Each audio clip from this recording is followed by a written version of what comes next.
was just fantasy. He used to believe in something. What happened? Mills for liberty.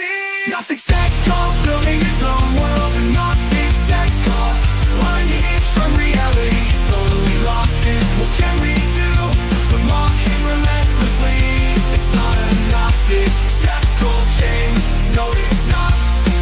Stop lying to your audience. No, it's not. It's not Gnostic change. Mary Nardini tells us queer liberation means the annihilation of capitalism. Catch up, change. Whiteness means capitalism. Queer theory hates capitalism. Whiteness means capitalism. Queer theory hates capitalism. Whiteness means capitalism. It's all about capitalism. Everyone knows it's capitalism. The socialists know it's capitalism. Wake up, James. It's capitalism. Whoa. The socialists know it's capitalism. Wake up, James. It's capitalism. It's all about capitalism. Everyone knows it's capitalism. The socialists know it's capitalism. Wake up, James. It's capitalism. It's capitalism. To pocket all that money from the mills for liberty. The left hates capitalism, but James won't admit it. He refuses to believe queer theory stabilizes normativity, gender binary, and the nuclear family. But James blocks the truth, smears people who try to show him, creates an echo chamber for himself to reinforce his fantasy. Is to believe in something. What happens for liberty? Gnostic sex cult, building his own world. Gnostic sex cult, unhinged from reality. He's totally lost it. What can we do but mock him relentlessly?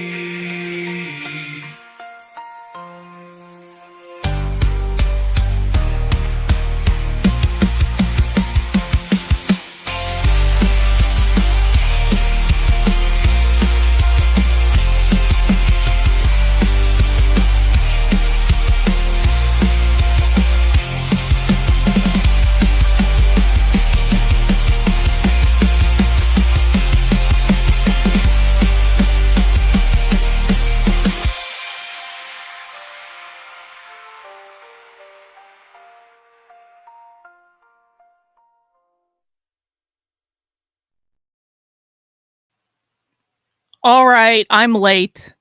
I'm very late. I'm sorry.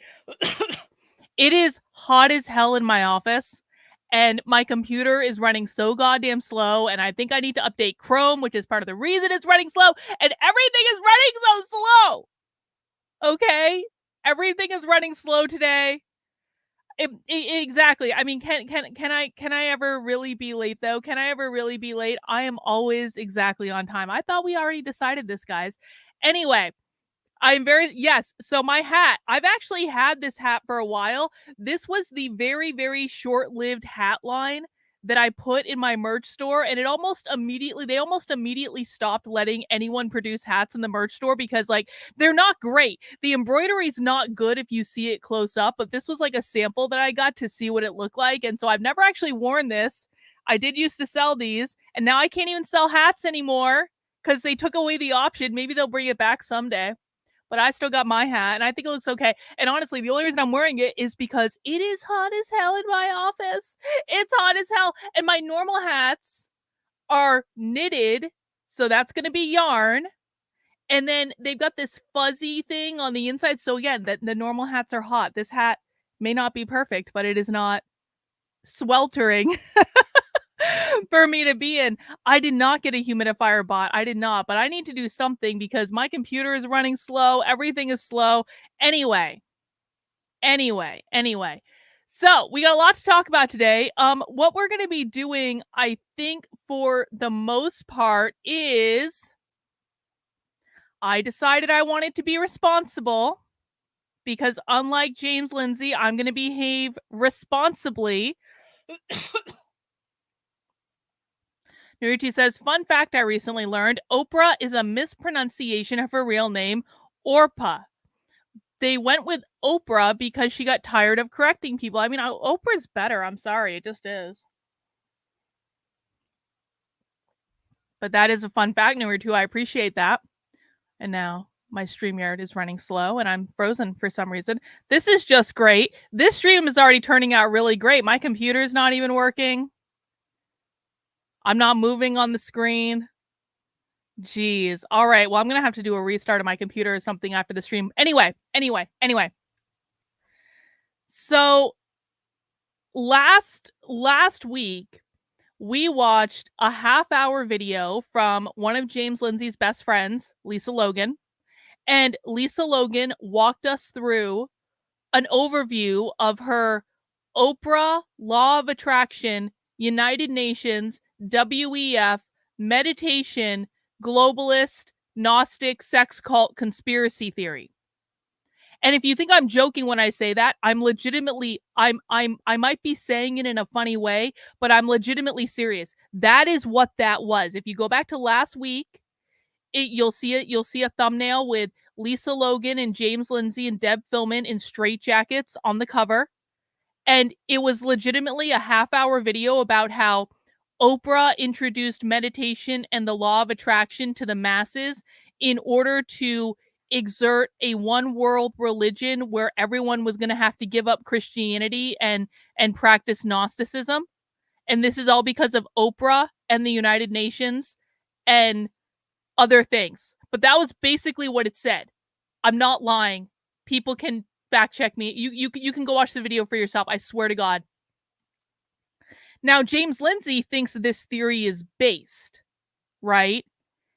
And that to me is problematic because, as I have said several times when I've been talking about James Lindsay over the course of the last month or month and a half or so, is that I believe that James Lindsay is behaving grossly irresponsibly, misinforming millions of people about what is going on. And this Gnostic rabbit hole is just goddamn insane on every single level. It doesn't make any sense. It's not even true to what the law of attraction and manifestation and meditation and mindfulness are. And I know that because this is stuff I practiced and studied for a really long time. And it's like they're inventing some sort of twisted thing that has no basis in reality at all. And call me crazy. I like to deal in facts. Now, you don't have to like meditation and you don't have to like mystical things and you don't have to practice the law of attraction. But there is a reality as to what that is and what it means. And then there is a made up fantasy world that only exists in the minds of James Lindsay and Lisa Logan and anyone who's buying into the Gnostic conspiracy bullshit. And I think this is a massive distraction for anyone who wants to know the truth and actually wants to solve the problem of what's going on. However, here's the thing. Everything I know about the Gnostic sex cult, I've heard from other people. Because I don't listen to James Lindsay. I haven't listened to James Lindsay in almost 3 years. And that was a purposeful decision because I didn't want to be influenced by him. I wanted to be able to look at the primary source evidence. I wanted to be able to come up with my own conclusions that were separate from his. And if we ended up in the same place, that was going to be fine. And actually, for the first couple of years that I was deep diving into far left activism, oftentimes James and I did end up in the same place. And so that was kind of how I knew I was on the right track with where I was going with it, because I was like, I've got someone over here that's kind of seeing the same things. And then at some point, James deviated off into Gnosticism, and it just got worse and worse and worse and worse and worse. And I was hearing about all this from my audience because the only things that I knew about what James was saying, I was hearing about from my audience because we have a big, there's a pretty significant overlap between my audience and people who have listened to James Lindsay. And so they knew more about it than I did. So I haven't actually listened to him for like 3 years, and I'm starting to feel a little irresponsible because if we are actually going to go down the route of, and it seems as though we are, getting into a prolonged war with James Lindsay, then I think that I need to be ethically honest about what I'm talking about, and I need to actually listen to him and his theory, okay? And so he posted this podcast 2 weeks ago called The Occult Theosophy. I don't even know how to say this word. Theosophy, I don't know what that word is, of the United Nations. This is his Gnosticism globalist thing, okay? And he'll teach me how to say that word, of course, because I'm sure he's going to say it way more times than he's going to say capitalism. And so I thought we could listen to this and maybe make sure we're all on the same page. Maybe we won't get through the whole thing because James Lindsay is very long-winded. And so maybe we won't get the whole through the whole thing, but maybe we'll get a good highlight of what the ever-loving F is he actually talking about and what the ever-loving F does he actually believe. Oh, James called out Aaron McIntyre. Aaron McIntyre has always been an asshole and a retard, and I'm not afraid to say that because I called out Aaron McIntyre over a year ago for his bullshit, and I flat out wrote a post, and you can find it on my Substack. I flat out wrote a post on my Substack saying Aaron McIntyre deserves to have his kids trans. Not because I think any kid deserves that fate, because I don't, but the reason I said it is Aaron McIntyre was grossly misinforming people. Aaron McIntyre was being a complete distraction. He was completely unhinged from anything that was going on. And so what I said, and my rationale is, listen, bro, if you're gonna completely misinform your audience and lie to your audience, then your children and you are the ones that deserve to suffer, not these people. So you're perfectly willing to sacrifice the children of other people so that you can make money grifting on the internet, but you're not willing to have it to yourself? No, you should be the one experiencing that. Your kids should be the one experiencing that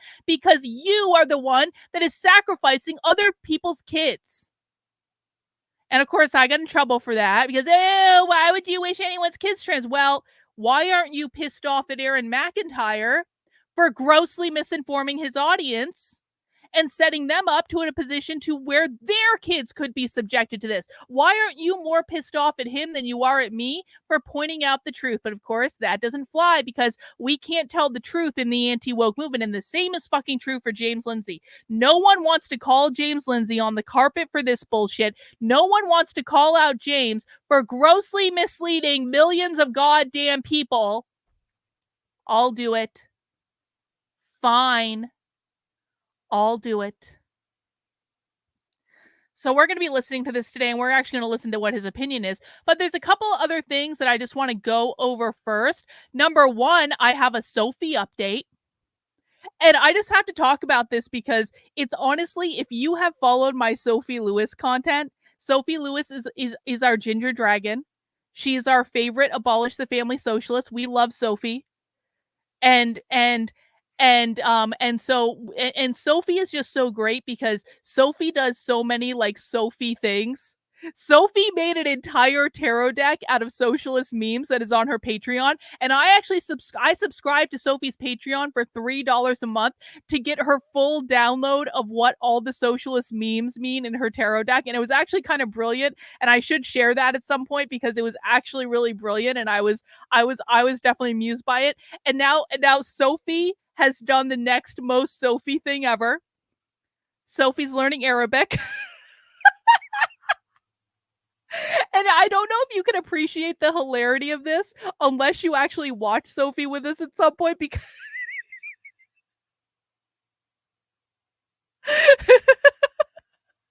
I don't know if anyone understands why this is hilarious other than me. Does anyone else find this hilarious? Sophie's learning Arabic. She says, I've been doing Duolingo Arabic from nothing for 3 straight months. And this is just a post about being proud of myself. I learned a whole new alphabet. I can read whole sentences now. I can ask if your Lebanese wife is weird. I can say your cat is weird. I can call you weird.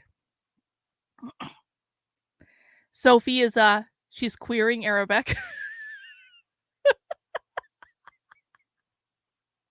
I just think it's funny. I don't know. It's one of those quirky things in life that like you just have to take a moment and laugh. So that happened. Another thing that happened is Jake Shields got into a feud with Tim Pool.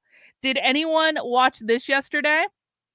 So this is kind of crazy. Jake Shields, who of course has been tweeting a lot of spicy things since October 7th, and I don't always get along with Jake Shields, but I think that he and I have an okay cordial, like we like I mean we don't hate each other or anything.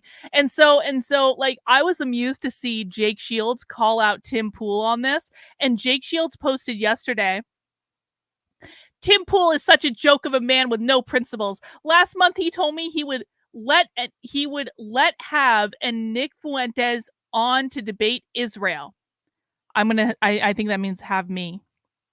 Later, he called and said he didn't feel equipped to debate and needed to find multiple Zionists for the panel. I called him back last week to see when he wanted to do it, and he ignored my calls. Eventually, he had his employee, Cassandra, tell me that he had changed his mind. Personally, I believe a man should always keep his word, and if he doesn't at least have the balls to talk to who he lied to, these are our brave right-wing influencers. Oh my God, Tim Pool is a coward? I would never have thought such a thing. I just don't know where this came from. Tim Pool is afraid to have a 25-year-old on his show, and then this just it just kept going. It kept going all day long, where like Jake Shields just kept blasting Tim Pool, and then he was tweeting about some other stuff too. Hang on. Just kept going. Hang on. And finally, Tim responded at some point. We go up. There we go. There we go. Tim Pool says, Jake Shields got invited on IRL and refused to come unless we invited Nick Fuentes because he said he couldn't handle it alone. Now, first off, Jake Shields was an MMA fighter for a long ass time. And you're going to tell me Tim wants us to believe that a professional MMA fighter was afraid of going on Tim's show and talking about Israel when he's been tweeting about Israel like 8,000 times a day for months and months and months. Now, does that, like, let's just put on our common sense hats here for a moment. Do any of us think that an MMA, a professional MMA fighter would be that's been tweeting about Israel all day, every day for months, would actually be afraid of going on Tim's show and talking about Israel? I don't believe that. That doesn't hold water for me, but Tim wants us to believe that Jake just chickened out because he didn't want to bring Nick on with him. I don't believe that at all. And apparently Jake Shields says that's bullshit too, because Jake says, Jake's got to do. Listen, Jake, I'm the queen of typos, yo. But you got to do. You're way more high profile than me, bro. You got to do a basic fact check when you're in an argument with someone. You can't just have typos screwing up an entire argument, Jake. I'm on your side, but bro, come on. Tim, you are a liar and a coward. I never said I wouldn't do the show without Nick, but I did say your entire panel is Zionist. So why not bring us both on and make it fair? At that point, you agreed. Is this true or false, Tim? Just admit you are a spineless weasel whose words mean nothing. Shekels are clearly more important than truth to you. And I just want to say, I don't co-sign. And then Jake Shields was replying to Tim, and other people were getting involved. And it just kept going. Oh my God. Hang on. We're not gonna. That is funny. I remember this picture. I remember this. We're not talking about that right now. Okay. Hang on. They posted the picture of Tim's beanie getting taken off. It was a very tragic day, the day that we all saw Tim bald. And then Tim says, Jake Shields is a crybaby begging to come on my show like a little bitch. Sucks, doesn't it? And then Jake says, no crying on my end. I'm just pointing out you aren't a man of integrity. I think Murphy's Pool. Yep. Yep.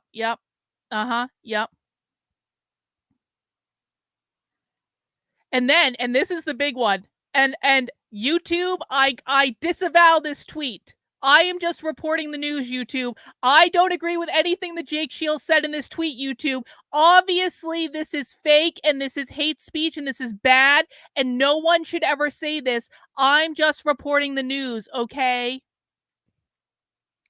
Jake Shields says, Tim, I never asked to come on your show because I think it's boring. I have at least a dozen emails from 3 booking agents of yours, and I told them no every time. I only agreed to do it with Nick because I wanted to piss people off and also help Nick get back on big shows. You lie like a Jew. I would never say that, YouTube. I'm just reporting, okay? I didn't say that. I would never say such a thing. I'm literally just reporting. Excellent. Bots tweeting at Sophie in Arabic. I wonder if Sophie can understand it. I guess we'll have to see. And it just kept going and going and going, and then they're making memes of Tim and oh, this you guys have to see this. First of all, Libby Emmons, who I loathe. Why am I frozen on my screen? I cannot stand this woman. She looks like such a frigid bitch. And now my computer is being slow again. Anyway, you've got to see. We're gonna listen to the reaction, and hopefully if it winds up here. Like, this clip is just incredible though, because and I don't know, man. Maybe it's that I have been on my own journey over the past 4+ years. Maybe this is, I don't know. I mean, you guys tell me, because like what I heard when I watched this clip was a bunch of Karens clutching their pearls. And it was like, it like, is this really like, is like, why am I like, hang on, my video is like so weird. I don't know what, maybe this is just because I'm playing a video and my computer doesn't want to handle this right now. I don't even know. Anyway, what I heard when I saw this was a bunch of Karens pretty much clutching their pearls over, how dare he say Tim lie like a Jew? Who would ever say that? Oh my word. And it's like, again, I disavow the statement. I don't care if people are Jewish. I would certainly never say something like that. But it's just like the level of pearl clutching. Like, isn't this supposed to be like the young hipster show with all the cool people on it? And basically what I'm seeing is a bunch of like Karens that are just complaining like, oh, language, dear. Like, this is how I heard this. Let me know what you think in the chat, but let's watch the clip from Tim's show last night. Interesting. Jake Shields said to me, "You lie like a Jew." Oh, hang on. And now it's loading again. Good gravy. We'll Yep. replay. I will replay. I don't know why this is loading like this. Fuck you, Twitter. One more time. Interesting. Jake Shields said to me, "You lie like a Jew." Good gravy. Yep. Wow. Good gravy. Publicly, or like he sent you a Publicly. text? Publicly. Oh my On word. Twitter, he said, "You lie like a Jew" to me. You know, the most ironic thing is that Dude's lost his you would probably fucking be the mind. first person. Yeah. That's sort of shocking. No, Wow, just straight dude. racism was so cringe, dude. Anyways, These My pe- husband's Jewish, and I love him. we get Expert attacked commentary. for having no Jews Hooray. and too many Jews on Yeah. the show. at the same time, on the same day, at the same episode. It's insane. Well, whenever my husband makes me mad, I just tell him to go take a nap in the oven. So Oh, That's a But good But one. they're Can't married, take so it's Jake jokes up. okay. oh, that was cute. I don't know if we answered your question. Interesting. I mean, like,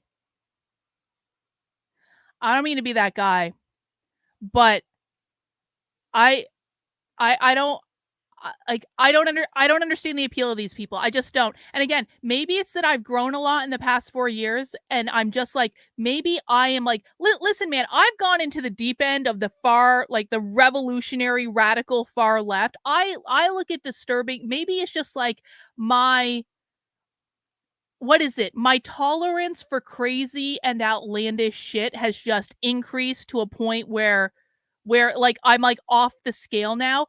But like I see something like this, and like I look at these people and I'm gonna be like they all look like a bunch of frigid bitches, and I don't want to be around them, and I don't find it cool, and I don't find it interesting, and I don't find it compelling. And I just like, if I wanted to be around a bunch of Karens that were clutching their pearls over every little thing, I would go and visit my mother or something. Like, it's just like, Can we say anything interesting on the internet anymore? Can we say anything outlandish, or are we gonna have a bunch of Karens in their grandma's goddamn sweater sitting around going, "Oh, good gravy"? Like, who does that? Libby has aged far worse than me. And she's younger than me too. They're all younger than me. And yet I look younger than them. I don't understand. I really don't. I don't. Do I have a misread on this? Like, has my tolerance level just gotten too high for like, because it doesn't offend me. Like, I don't, like, again, like saying you lie like a Jew is never something that I would say, because I quite frankly just don't think like that. I don't care if people are Jewish. I just don't think like that. But like, am I offended that Jake Shields says it? No. Am I going to go like clutch my pearls on the internet over it? No. Like, words are not violence, Libby. Words are not violence, Tim. There are real fucking problems in the world, none of which you guys understand and none of which you're trying to solve, but you want to be like, oh my word, Jake Shields has lost his mind. He said you lie like a Jew. Good gravy. Like, what the fuck? Lame. Fake and gay, Tim. Fake and gay. Reagan comes off as so nice even when she says Libby Emmons has resting bitch face. Yes, Reagan, of course. Well, I mean, it's just a factually true statement. Reagan is a truth teller. She can be incredibly nice and be a truth teller at the same time. Anyway, I'm on Jake Shields' and Nick Fuentes' side. Actually, Nick responded to it. Let's watch the video if I can get it to load, like in a reasonable time frame. Nick also responded to it, and I think Jake posted the video on his timeline. Hang on. Let's see what Nick had to say about it. Let's see what he had to say. We're going to Sam Parker's Twitter for this, and hopefully it'll load.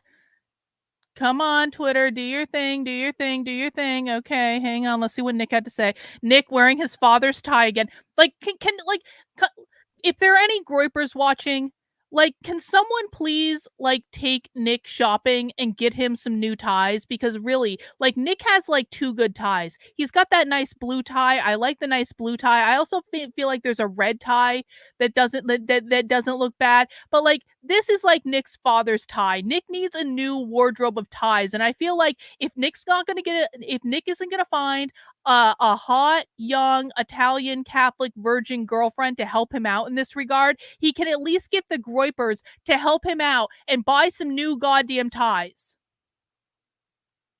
I'm trying to give constructive feedback here. Nick is significantly younger than me, and yet he looks like a grandfather.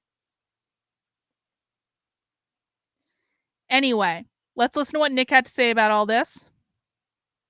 Also, thoughts on the Tim Pool versus Jake Shield panel stuff? Yeah, that's ridiculous. Tim Pool's just like a total joke. Tim Pool invited Jake Shields and said, you can bring anybody you want. And Jake Shields said, I'll bring Nick Fuentes. Then Tim Pool said, oh, we have to debate people. And we gave them names. They're like, no, not that one. No, not that one. Oh, no one will do it. And then they just ghosted Jake Shields. So those people are always playing games. I'm so sick of playing games. Bring us on the show. Don't bring us on the show. I don't give a fuck. The show sucks anyway. Bring us on. Don't bring us on. But stop playing games and lying. Oh, well, we can't have you on because, well, you keep asking to come. We won't bring you on because your followers ask. We won't bring you on because no one will debate. Do it or don't do it and shut the fuck up. Stop with the games. But you know what it is? They don't want to admit that they have sold out. They will not bring me on because they are terrified of being censored. Just say it. Everyone knows it. They keep making up countless excuses. We can't bring them on for this reason. We can't bring them on for that reason. Everyone knows they're afraid of losing their channel. Fine, just say that. You're not a free speech platform. Like, everyone knows that already. So that just proves it with Jake Shields. I agree. I agree with Nick. Nick is almost always right. He's not always right. In fact, there are some things that he's wrong about, but that's okay. We don't have to talk about those things right now. They're not important. Anyway, that is the Tim Pool, Jake Shields, Nick Fuentes update. Also an update. I mentioned on Saturday that I didn't know if I was going to be going to AFPAC because here's what happened. I didn't know, like, I got invited to AFPAC by them to be like a VIP guest or whatever. And then I didn't know if I was going to be able to go because I had a scheduling conflict and I was kind of frankly unsure about it. And then James Lindsay pissed me off so much on Twitter, and James Lindsay hates the Groypers. And so I was like, I'm going to give James Lindsay something to really cry about. And because he just kept tweeting about me. So I was like, okay, James, I'll give you something to tweet about. And I RSVP'd yes to AFPAC. And then one of the Groypers started giving me shit on Twitter. And it's one of the Groypers that goes to all their events. And I'm not going to say his name because I'm not giving him attention, but like he goes to all their events and he like follows people. He goes to like these conservative events and follows people around with a video camera to try to embarrass them. And he was giving me shit on Twitter for no good reason the other day. And so I was like, what the fuck? Like I wasn't even saying anything bad about Nick. And I have this asshole coming into my feed who is like just giving me shit and dragging shit up for no good reason. And I was like, in my head, I'm going, if I go to AFPAC, am I going to have to deal with this asshole following me around with a video camera to try to get footage of me? So I emailed AFPAC and I was like, listen, I know you can't control people and I'm not really asking you to, but here's my concern. I don't want to come to your event because I know this kid's going to be at your event and I don't want him following me around with a video camera to try to embarrass me. Can you give me some sort of assurance that that won't happen? And to their credit, they got back to me within less than 24 hours. And this was on the weekend. And they said, you got nothing to worry about. Don't worry about it. We asked him to leave you alone. It's fine. Like, you're not, like, nothing's going to happen. And I was like, okay.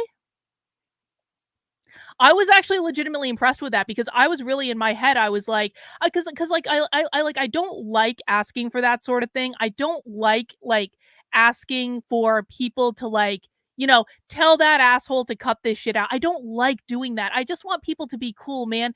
And I don't like going by, I don't like tattling to dad to get dad to tell the neighbor kid across the street to shut the fuck up. But I also just legitimately don't want to go to an event that I'm having to rearrange my schedule for that is quite frankly a risk for me to go to and have one of Nick's fans follow me around with a video camera to try to get footage to embarrass me. I just don't want that. And I feel like I was given enough reason to think that might happen.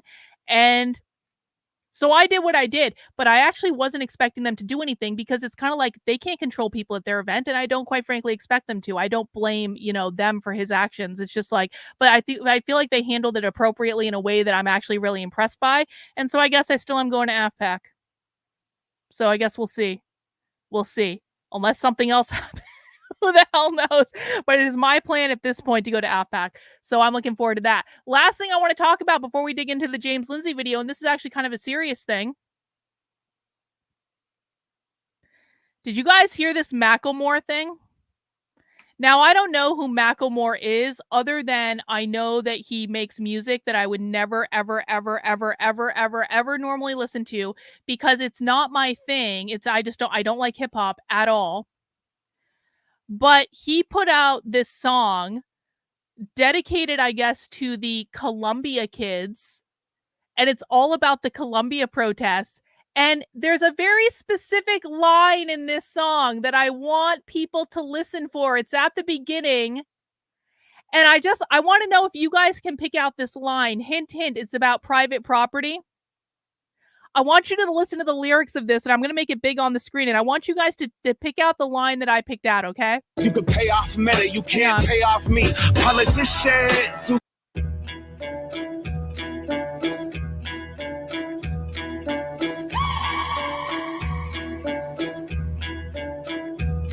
Yeah.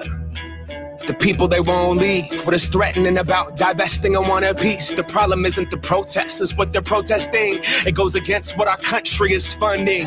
Block the barricade until Palestine is free. Block the barricade until Palestine is free. When I was 7, I learned a lesson from Cuban Eazy-E. What was it again? Oh yeah, fuck the police. Actors and badges protecting property in a system that was designed by white supremacy. There it is. Did you guys hear it? Actors in badges protecting private property in a system that was designed for white supremacy. James Lindsay wants to tell me that talking about how the left wants to abolish capitalism is child's play Marxism, and then Macklemore releases a song about the Columbia protests in which he literally calls the police the managers of private property. And as a reminder, capitalism is defined as private property ownership, and white supremacy is synonymous with capitalism. When he says the system that upholds white supremacy, he's talking about capitalism, mother effers. Let's listen again to that beautiful, beautiful part. Astonished freak. When I was 7, I learned a lesson from Cuban Easy E. What was it again? Oh yeah, fuck the police. Actors and badges protecting property in a system that was designed by white supremacy. A system that was designed by white supremacy is the same thing as saying whiteness means capitalism. The system that was designed by white supremacy is capitalism. That's because the left believes that capitalism, which is defined as private property ownership, created slavery in the United States, which is the ownership of people as private property. Slavery created systemic racism. The system designed by white supremacy, systemic racism. The system in systemic racism is capitalism, because capitalism is the system that upholds racial disparities by making it so that people have different amounts of private property, money, houses, whatever, based on whatever jobs, whatever generational wealth they have. And what the left wants to do is replace capitalism or private property ownership with equity, which would redistribute all those resources from each according to their ability, to each according to their need. It would literally get rid of generational inheritance. It would literally eventually get rid of money. That is ultimately their goal. They want to get rid of all money. They don't think they're going to need it anymore in their Marxist utopia. And James Lindsay wants to tell me and pretend when he's on Benjamin Boyce that talking about how the left wants to abolish capitalism is child's play Marxism, and no one really needs to know about that. Well, Macklemore and the 19 million people who have already listened to this song on Twitter beg to differ, James. It seems as though an awful lot of people don't know what they're hearing when Macklemore says that. In fact, let's just listen to it one more time, just to be sure. What was it again? Oh yeah, fuck the police. Actors and badges protecting property in a system that was designed by white supremacy. Actors in badges protecting property. The left believes the police are the managers of private property in a system designed by white supremacy means capitalism. That's what he's talking about. He's calling for the abolition of capitalism. Macklemore isn't smart enough to know this, by the way. He's just parroting talking points he's been given from other people. He's a useful idiot at best. He wants to engage in capitalism, but as a reminder, the Communist Manifesto quite literally gives the left permission to engage in capitalism as long as they are using that engagement and the profits derived thereof to overthrow the system. So technically what Macklemore's doing is okay. He's allowed to do this according to the Communist Manifesto. Anyway, Mac B says, I would like to thank James and his Gnosticism for helping me write my story last night. Suck on my Pulitzer Prize, James. I haven't had a chance to read that story yet, Mac B, but I do appreciate your work there. Anyway, I thought that was funny. All right, guys, before we get into the show of the hour, in which we are going to be listening to James Lindsay's United Nations Conspiracy Theory podcast from a couple weeks ago, and we're going to talk about it, I do just want to remind everyone to head over to my Substack, which is Carlin, KARLYN.substack.com. Make sure you are subscribed to it. Last night, I posted about gain-of-function Marxism, which is a theory that we're kind of developing that basically kind of says that the anarcho-communist zines and communiques that come out of like this queer anarcho-communism subculture is much more influential in what today's leftist activists are actually doing than people think. Now, that's not to say that Marxist philosophy, Maoism, isn't influential in what they're doing, because of course it is, but it's this thing where I don't think a lot of people realize that like the stuff that James Lindsay talks about with like the Marxist philosophy or like Maoism or things like that, at some point there was a mutation. There was like a mutated strain that came off, and that mutated strain is influenced by these anarcho-communist queer subculture zines that we've been reading in a really direct and overt way. And that's something we're going to be digging into more. So I wanted to introduce the idea of gain-of-function Marxism. My dog is also downstairs saying hello to people, apparently. I don't know if you guys can hear her, but she wants everyone to have a good day, apparently. Rottweiler says, so theosophical is James Lindsay's new buzzword. Theos, God, divine, Sophia, wisdom. So Marxists, who are dialectical materialists, have God, divine, wisdom now. Well, yeah, that's what Gnosticism is, isn't it? That's what Gnosticism is. It's wisdom, hidden wisdom. Yup, zines are still a thing. Zines are used heavily in socialist circles to promote their ideas. They use zines all the time. They teach kids how to make zines in school. We look at zines. I've shown you guys zines on the Substack. Any like just Google it. They're absolutely used. This is not just a punk thing anymore. What happened is socialists appropriated the idea of zines in order to advance their ideology. And this is something the right doesn't ever look at, because God forbid they actually have to read something instead of just watching a TikTok video. They might actually have to read. But yeah, we've been looking at zines for a while.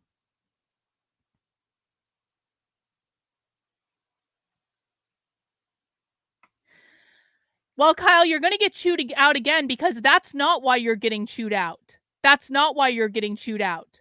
Because what you refuse to recognize is that the people that we watch on this channel, Kyle, are not fucking Macklemore.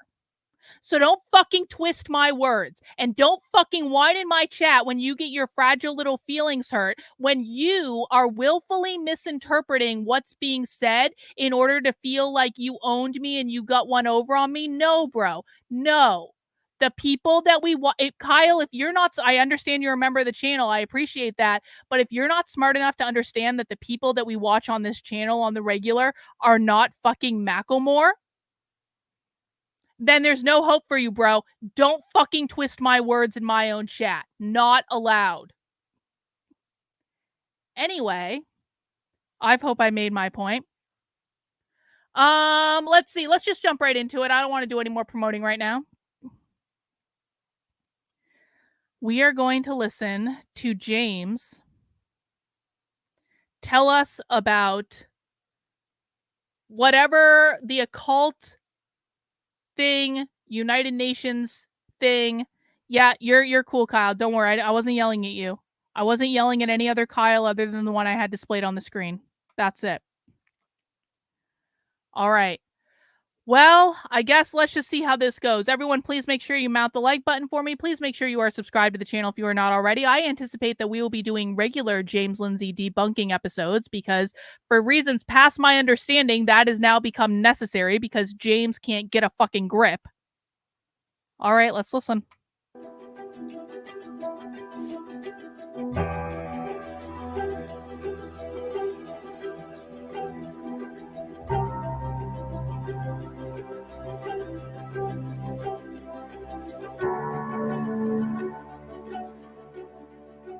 Hey everybody, it's James Lindsay. You're listening to the New Discourses podcast, and in particular, you're listening to another long, weird episode of the New Discourses podcast, because we're going to talk about something weird, yet again, in rather tremendous depth. We're going to talk about the United Nations. And a matter of fact, what we're going to talk about is there was a United Nations character, I'll kind of spell this out in a minute, named Robert Mueller. And in the 2000 days leading up to the year 2000, so the 2000 days leading up to January 1st, 2000, Robert Mueller, who was by no means a small player in the United Nations pantheon, laid out what he called 2,000 ideas and dreams for a better world, or sometimes he referred to it as 2,000 ideas or 2,000 ideas for the year 2000. And in essence, he was laying out ideas and dreams, like kind of his just thoughts, 2,000 of them, as a matter of fact, for the direction that the United Nations should take and the role it should play in the world in the 21st century.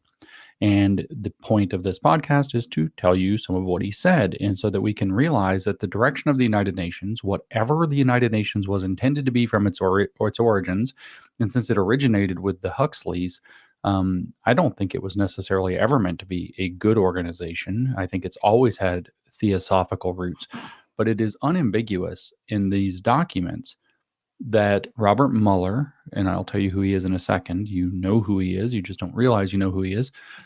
He's not the guy that prosecuted Trump. That's a different Robert Mueller, or I should say investigated Trump. It's spelled differently. They're not the same guy. But you've heard of him before. It's unambiguous in these documents that Robert Mueller wanted the United Nations to reconstitute itself for the 21st century, that he wasn't satisfied with how theosophical the United Nations was in the 20th century, and he wanted it to reconstitute itself as an explicitly very theosophical organization going into the 21st century. So he delivers this in the late 1999, I should specify, to the UN Secretary General at the time, and urges him to read these. And he actually, the document I'm pulling from is a small document that he sent specifically to the Secretary General to pay attention to, which is a condensation. So the way Robert Mueller published 2,000 Ideas in Dreams for a Better World, or 2,000 Ideas for the year 2000, was in 4 volumes. I'll make all 4 volumes are on his website, robertmueller.org. I'll make those available in links to this, so you can go see all 2,000 ideas if you want. He said he was going to write 3,000 ideas because the plans were meant to extend to the year 3000 for the United Nations. But I don't know if the other 1,000 ever got written. I haven't looked that deeply into it yet. But he wrote this condensed version where he wrote 59 pages of the ones that he thought were most important in the realm of spiritual direction that the UN should take in world leadership, including, of course, a one world government headquartered through the United Nations or coordinated through the United Nations. And it's kind of creepy how much of it seems to fit with what we're dealing with, because this is straight occult theosophy guiding the ship of the United Nations, which means the United Nations, whatever it started as, and like I said, I don't think it started good. I think it's always been an occult theosophical organization, and I think there are reasons to believe that that's true, some of which I've discussed before, like in the WTF is SEL podcast. Is James like basically a QAnon person now? Listen, I'm not saying I like the United Nations. I have no use for the United Nations. I think the United Nations should probably be gotten rid of. Like, I don't really care, but like, has James created his own QAnon? We're gonna call it JAnon from now on. Certainly for the last 2 decades, since I will say specifically 2003, it has been oriented toward a transformational project, and that transformational project is rooted in occult theosophy. So it's not a good organization, it's not a neutral organization, it's not even really a governing organization. It is an occult organization. It is a, best you could say, is really weird organization. Worst you could say is that it's genuinely an evil organization. And I think that this is all very positive, the way that Robert Mueller wrote this, but I think that we're going to come away understanding that. And because this is going to be really long, I've set aside almost 10,000 words of his writing to explore. I want to just kind of dive in and not preamble too much, but we got to start with who is Robert Mueller. So Robert Mueller worked at the United Nations. It's Mueller. It's not, again, the same guy who investigated Trump. That's a different Robert Mueller, spelled differently. He worked at the United Nations for over 40 years. He was at one time the Assistant Secretary General, so he was very high up. He was very well respected. He was very well networked throughout the United Nations through much of that long career. But more importantly, and this is where you've heard of him before, is he's the guy who developed the World Core Curriculum, which was meant to be a new education method for the entire planet, according to a set of core curriculum points that were going to be core to the entire world's education program. In the United States, that became Common Core. So Common Core was created slightly indirectly, but basically by Robert Mueller at the United Nations. Now, and I introduced that concept to you previously in the very long WTF is SEL. What the F is Social Emotional Learning podcast that I did some time ago, where I pointed out that Robert Muller's ideas were in fact strongly influenced by the occult theosophist who created the Lucifer Publishing Company named Alice Bailey. His ideas about education were inspired by an occult theosophist named Alice Bailey. Now, the point of that podcast wasn't to talk about Common Core and its origins or Robert Mueller. It was just kind of a sidebar. The point was to talk about social emotional learning and its development at the Fetzer Institute. Now, I want to remind you, by the way, so far as these two programs go, social emotional learning and Common Core, both of these were very heavily funded by the Bill and Melinda Gates Foundation. Bill and Melinda Gates Foundation gave hundreds of millions of dollars to pushing the Common Core or the World Core curriculum into the United States. But that wasn't enough. And when Common Core kind of started to falter and it got replaced with social emotional learning starting in 2015 and 16, Bill and Melinda Gates Foundation has dumped possibly up to $2 billion into Common Core has not been replaced with social emotional learning. Am I wrong? Okay, someone tell me if I'm wrong, but I don't buy the premise that Common Core was replaced with social emotional learning. pushing that. But the point is that they're both based in the same occult theosophy deriving from the rantings of Alice Bailey and others. But Robert Mueller was no small player. Like I said, he was assistant Secretary General of the United Nations for a while. He was named the Chancellor of the United Nations University for Peace, which is headquartered in Costa Rica. He talks about this. He also organized a group you haven't heard about yet, but you're going to need to hear about, which is called the Evolutionary Leaders. Who are the Evolutionary Leaders? Well, they're a bunch of theosophical. The law of attraction. Anytime you guys hear them talk about the evolutionary leaders, that's basically a bunch of like new age hippies that were teaching new age stuff in the 80s that got together to teach new age stuff. That's who the evolutionary leaders are. It's all law of attraction. Called weirdos who believe in something that is called the New Thought movement or New Thought religion. I would say it's the Gnostic New Thought movement because it is a Gnostic and Hermetic kind of spin-off cult. Wrong. It Wrong, has roots James. tied back to, No, I know it's I've talked not. about this briefly in the past with some of the Gnosticism and Hermeticism podcasts. It has roots tied back into the Kabbalion, which is probably written by this guy Atkinson. I always say his name a little bit messed up. I got to work on that. No, it doesn't. And so this is like legit theosophical, I would say new age. So we are 8 minutes into a 2 hour and 25-minute podcast, and James and the very present premise that James has just presented us with can tell us that we cannot trust anything that James says in this podcast. Because that new evolutionary leaders thing isn't fucking real. And it's certainly not Gnosticism. It is a completely different thing. And James refuses to acknowledge this because James is an atheist and he doesn't understand the difference between Gnosticism and the law of attraction. And I know that some people might not understand the difference. I have discussed the difference before. I have debunked James's claim that this is all Gnosticism on previous shows. I'm not going to do it again, but if you're going to be here listening to this, you're going to have to like at least trust the premise that I've been studying this stuff for 20 to goddamn years, and James doesn't know what the F he's talking about. So we have to be very, very, very skeptical of anything that James says from here on forward, because he has not done the most basic of research to figure out what exactly the people he's talking about believe. No, he's not, because the law of attraction is not a godless religion. Okay, I understand. And Space Jack, I don't know what your background is, but I'm going to say this generally. I'm not picking on you.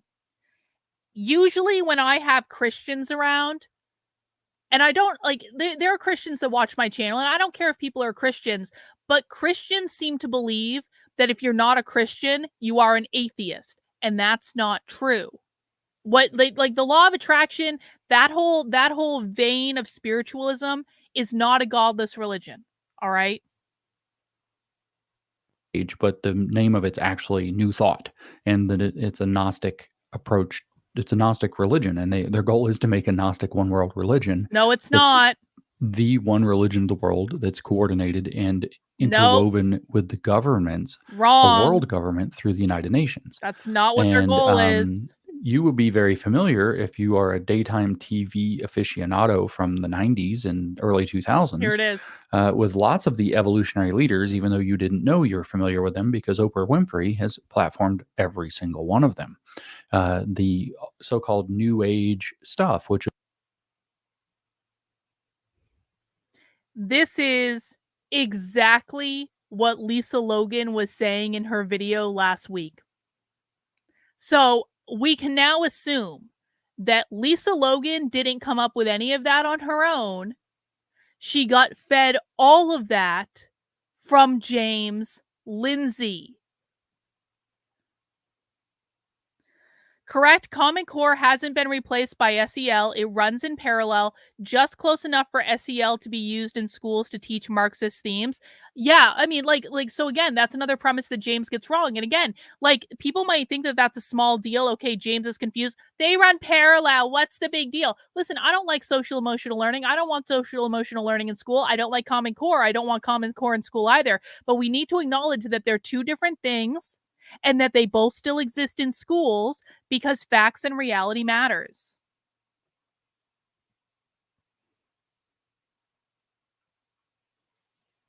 is all occult theosophy that Oprah Winfrey and her book club mainlined into middle-class moms and primarily their daughters and somewhat their sons for the last several, decades, is all Unbelievable. Gnostic New Thought. And the New Unbelievable. Thought movement itself, by the way, No, has it's been not, recognized as a James. world religion now. It's not recognized in the It is not a religion. Only a legitimate retard would think it was a religion. There is no fucking church, James. There's no church. There's no one deity. There's no common book of spirituality. There's no hierarchy in terms of teachers. There's no fucking church, James. And by the way, when James says that this was introduced by Oprah, he's also talking about meditation and mindfulness. We know that because Lisa Logan told us that. Does anyone here really believe that if you practice mindfulness and meditation, then you are a part of a secret UN Gnostic cult that wants a one world global religion? That's one of the stupidest things I've ever heard in my life. United States specifically as a religion, but it is recognized in as a world religion by an international body that certifies these things. So I want to thank particularly Lisa Logan for showing me this. Oh my God! I mean, I wasn't digging into Robert Mueller.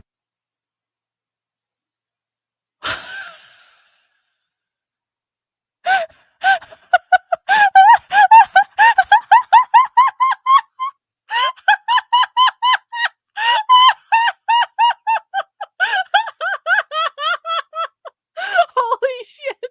Holy shit!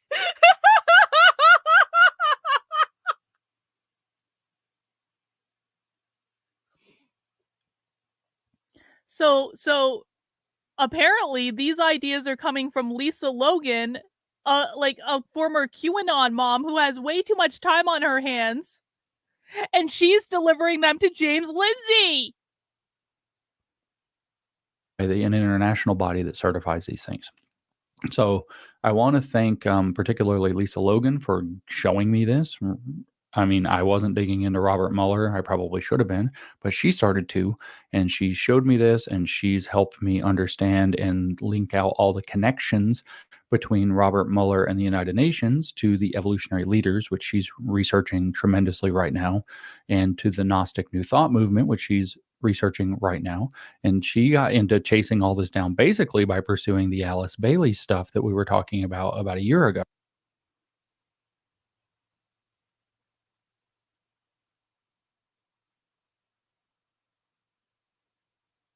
I just want to be very clear that James Lindsay thinks the type of research that we do on this channel in terms of listening to real far left activists, talking about what they're doing, training each other on what they're doing, making plans for what they're going to do next. James Lindsay believes that what we're doing is a child's form of Marxism that is unworthy of consideration, and he tells his audience to block me and anyone in my audience because he doesn't want people to see what we're doing, because to him it's completely irrelevant to what's going on in the world. But conservative Christian QAnon mom Lisa Logan wants to invent a conspiracy theory about Oprah and the United Nations and meditation and the law of attraction and a one world religion. And James thinks that this is the root cause of every crazy Marxist thing we're seeing in the country. I'm sorry, bro. I'm sorry. He has fucking lost his mind. And I don't like, there is not a serious thinking person that can take this seriously. I cannot even. James, waste time Lindsay, what a waste of effing time, and falls into a nothing burger rabbit hole. Oh my God. I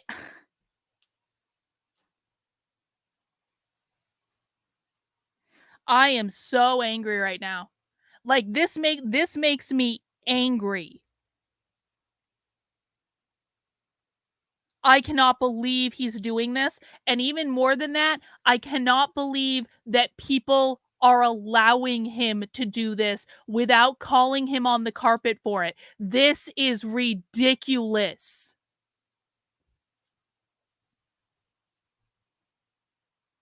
What are people's thoughts about this revelation? We are 10 minutes into this podcast.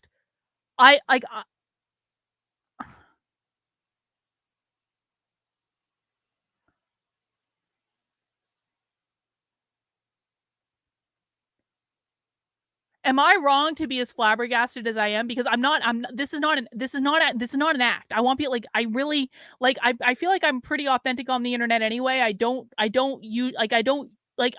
am who I am. My reaction is what it is. But I want people to know I'm really not exaggerating my reaction to this right now. I'm actually fucking pissed about this. This is not hinged into reality.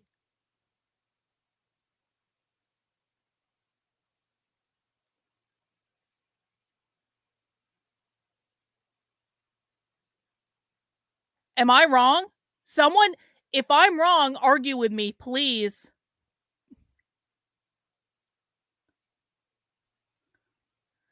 Tinge says, my thoughts are that if this crap came from Lisa Logan, they gotta be banging for him to halfway believe this crap. Maria says, no, this is incredibly lazy of him, but it all makes sense now.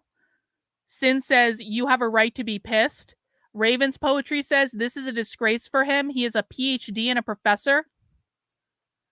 Kino says, James went down the same rabbit hole Roseanne Barr did.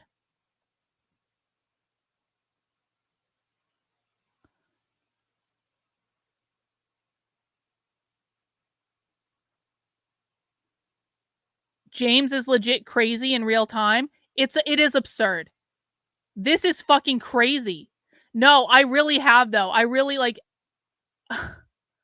I wanted to be wrong about him so badly. And now it's like, I don't know what to do with this. I just don't know what to do because like, I feel like, okay, like, can I work out some feelings? It is sad. He's not using his fucking brain. James is just pandering to the Bible thumpers. It's a fucking grift. This makes me angry. It makes me angry too. He's going crazy in real time. No, you should be upset. People who knowingly lie like him are the enemies of the people.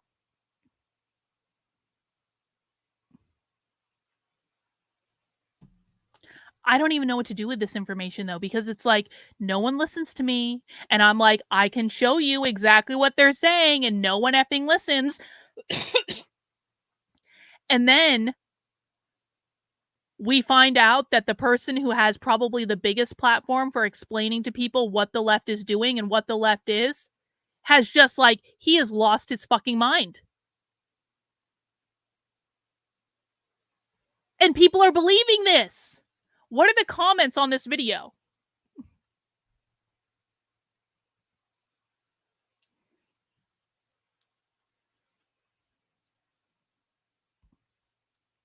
Is there anyone pushing back in the comments?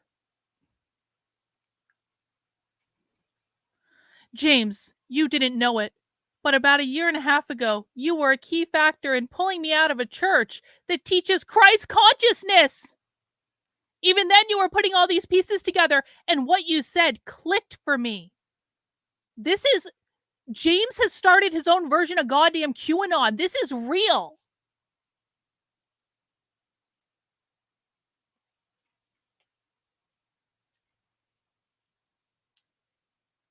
Many of us have known about this and how deep the rabbit hole goes for years, but we are called crazy conspiracy theorists. You are crazy conspiracy theorists.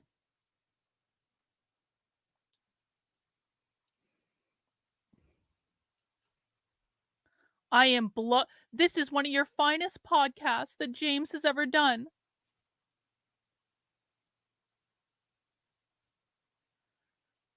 In all seriousness, this may be your most important video to date. Yo, James has literally started his own goddamn QAnon cult. But I'm the crazy cult leader, James? Really?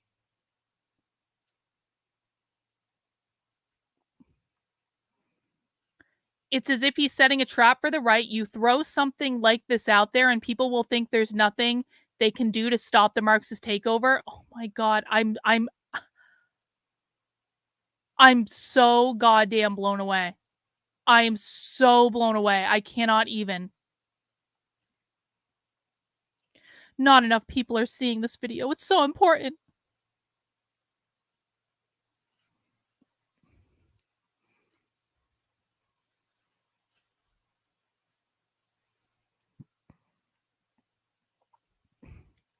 I'm glad someone is finally going after these topics such as Theosophy. I cannot say that word.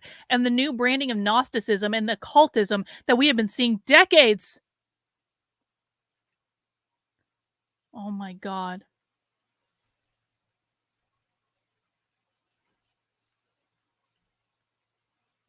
Oh my God. Oh my God, an arrow straight through the heart. You captured it perfectly, James Lindsay, yet again. Oh my God. He has lost his goddamn fucking mind. That's what's going on with James Lindsay.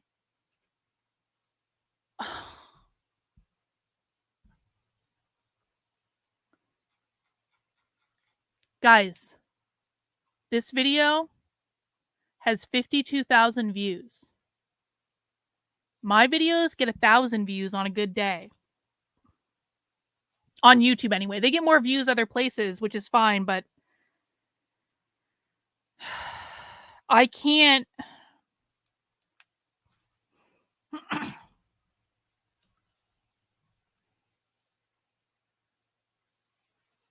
I don't know how to fix this. I don't know how to fix this. And it's not my job to fix. It's fucking James Lindsay's job to fix. Because he's the one misinforming people and lying to people. But like...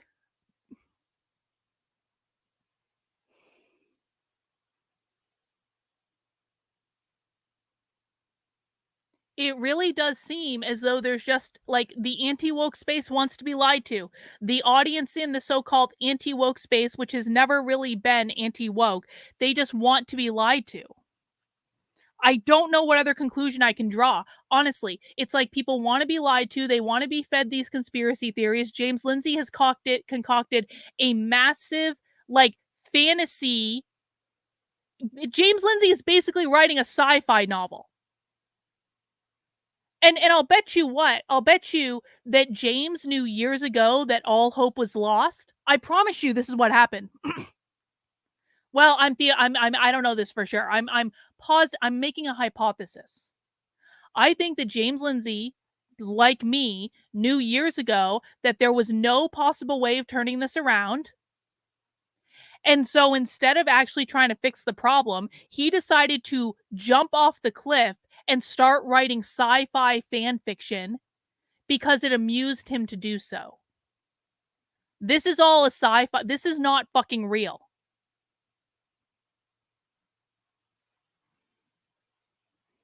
He knows what the I cannot say this fucking word. That I really can't say that word. Maybe it's just like maybe there's like some sort of mental block where this is traumatizing to me, but I cannot say that word. He knows what it means. That's basic knowledge in a philosophy of religion course.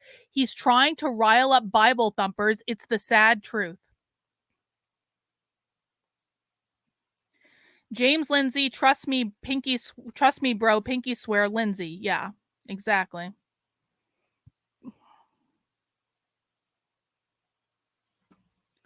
All right, let's listen a little bit more. And I need to collect my thoughts because like yeah. And so, or a little over a year ago now, a year and a half ago. So this is deep and No, you're not listening to me. I cannot say it. There is a mental block because this is really pissing me off.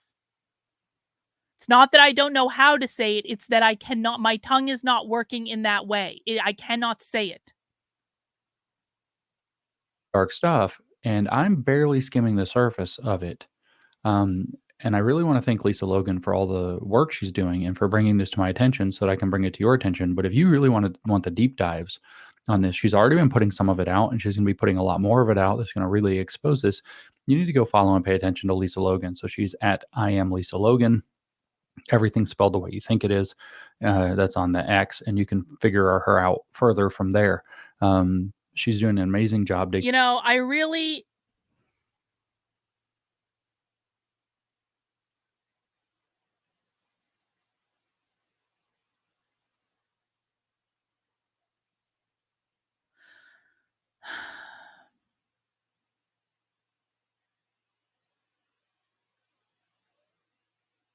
For years, for literally years, I told myself that if I just kept my head down and I just kept pumping out content and I just kept teaching people and I kept showing people what was going on and I kept just like showing receipts and showing primary source video, I really, really, really, really, really thought that at some point what I was doing would be respected and that it would, like, people would want to know what was actually going on more than they wanted to be lied to, and they would see, because you can't fucking argue with you cannot argue with the receipts that I show. I show the whole video from start to finish. I break it down. I make clips, but I always show the whole video. Anyone can go back and watch it. No one has to take my word for anything. No one has to like my attitude. No one has to like my tone. Like, I really thought that at some point I would be able to break past whatever emotional bullshit people had, and they would just look at the damn video and see what was going on. Because God knows I'm not going to change for people in order to get them to look at the truth. I'm just not going to do it. Like, I refuse. But I really thought if I just showed up every goddamn day and was consistent for literally years, that at some point,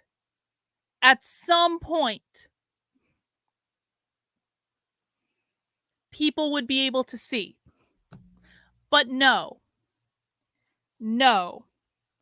that didn't happen. Well, it did happen to a certain extent. I'm not going to say that I have nothing, because that's not true either. I've reached a lot of people and I've taught a lot of people and I teach hundreds of thousands of people every single month. And I know that. And I know that there are so many people who I have taught more about the left than anyone else. I know that. And so I'm not trying to dismiss any of that. And I want to acknowledge that because it is important. It's not like I've done nothing.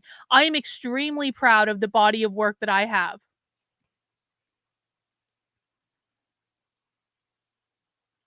But I'm just fucking blown away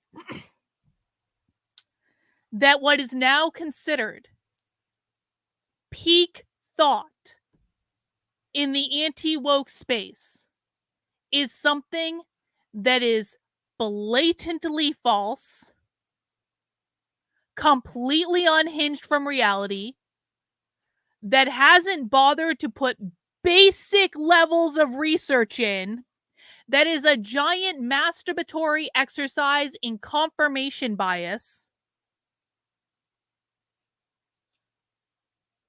I am fucking blown away at this. I really am. I really am. Yeah. Well, it's probably already too late. Why am I getting a phone call? It's probably already too late. But no, Lisa Logan is doing the Lord's work, and she's doing all this research, and her research is amazing, and it is really cutting edge. It is really cutting right to the core of why all this woke shit is happening in our country right now. Are you kidding me? Are you kidding me? It is blatantly false. And this comes from people who's like, there is objective reality. Well, not according to these people. They're literally making shit up. And it's being consumed by tens of thousands of people who will all share it out because it feeds everything they want in terms of having a really good conspiracy theory that they can sink into. This is a repeat of QAnon. I don't know how people can't see this. This is literally QAnon part 2.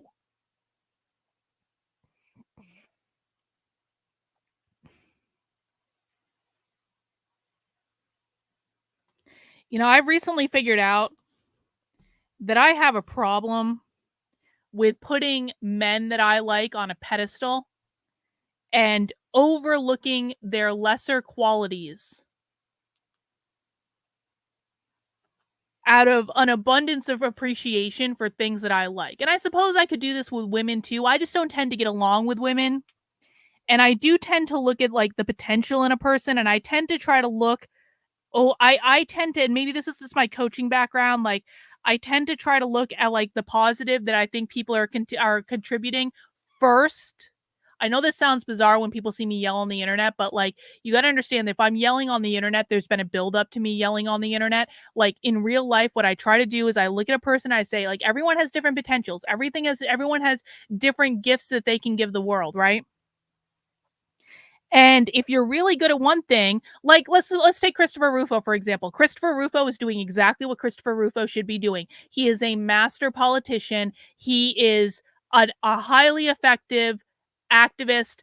I would never want to be doing what he's doing because I don't have the personality type to do what he's doing. I would have to completely change who I am. But he is a perfect fit in that role. I can see exactly why he's been successful at it. He should keep doing it. There's a lot I don't agree with him about. I don't agree with his narrative building. I don't agree with the lies that he tells people about everyone who aligns with being against Israel is somehow pro-Hamas and pro-BLM, because Chris Rufo does lie to people. He does. He absolutely does. I don't agree with his shilling for Ron DeSantis. I don't agree with a lot of the stuff that he's done. But on net, he is doing exactly what he should be doing, and I can see the potential in that, and I think that on net, it's a good thing, and we would be in a very different place without him. That's kind of how I look at people. Like, I don't have to agree with someone in order to see, like, you're doing, like, you have potential that's being excised in this way. But what gets me into trouble is sometimes I'm focusing so much on I see this potential, I see this potential, I see this good thing that you're doing, that I overlook things that I'm not as happy with, or I overlook things that quite frankly are wrong or bad or lies or just complete bullshit in favor of honoring, like, here's the good thing, here's the potential that you have, or here's the good things that you have. And there has been more than one occasion where, and I'm working through some feelings by doing some self-reflection. I hope you're all going on this journey with me. There have been more than a few men, and again, I'm sure there have been women too. I just tend to interact more with men than I do with women because I like men more. There have been more than a few men that I've interacted with in my time in this world in which I focused every ounce of my energy and attention on the good that they're doing, the potential they have, the good that they're doing, the potential they have. And I just kept ignoring this mound of shit that was piling up right next to them that they were engaging in at the same time,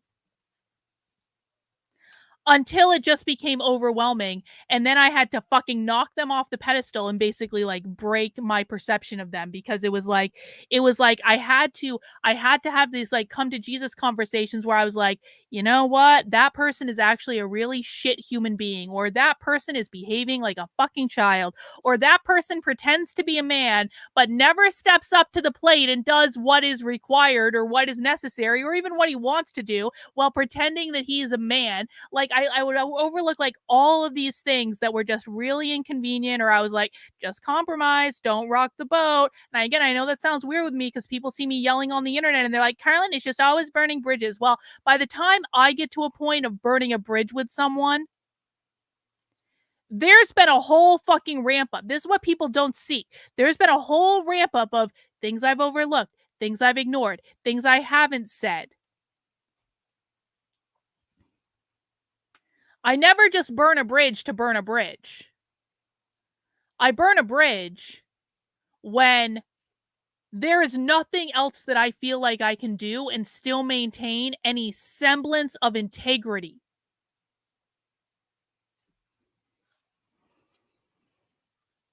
And this sucks. It sucks really, really bad on several different levels. It sucks because I feel like I can't trust my judgment of people. It sucks because I feel like I want to be able to see the best in people. I loved coaching because I wanted to be able to see the best in people. And coaching is a profession where it's literally your job to see the best in someone. It's your job to see the potential in someone. And that's why I was a really effing good coach. Maybe I should just go back and do coaching, because like I was like never happier than when I was doing coaching. I was a really effing good coach. I got people jobs they wanted. I helped people make a lot more money. I helped people like escape toxic situations. I helped people realize their dreams. I really did. Like, people don't know this because I don't talk about it, because I can't talk about my coaching engagements publicly, but like you guys would be shocked at some of the things that I coached people into doing, because I could see the potential they had that they couldn't see. But I feel like this has just burned me so many times now, where like,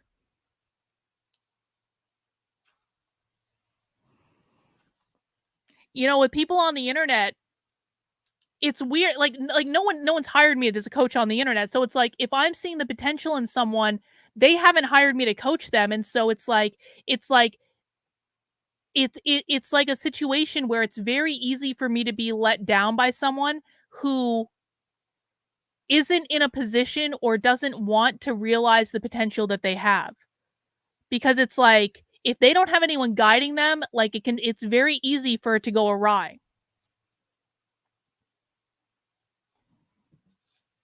Anyway, I guess what I'm trying to say is that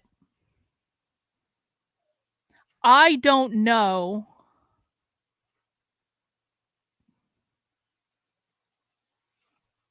what am I trying to say exactly. Has self-reflection been lost? Yeah. I think it has.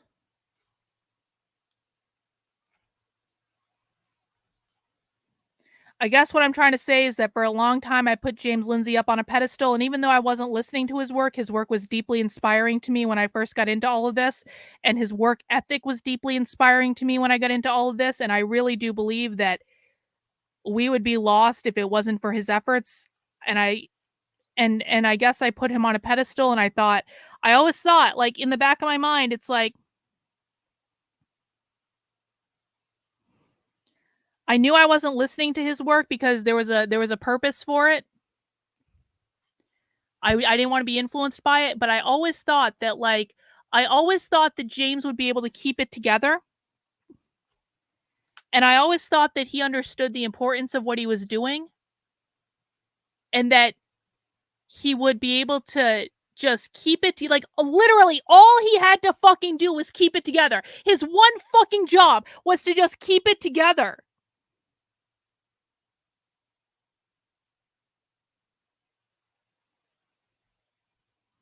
And I know that's hard to do, man. I know this stuff drives you crazy. I really do. I know better than almost anyone that this stuff will drive you crazy.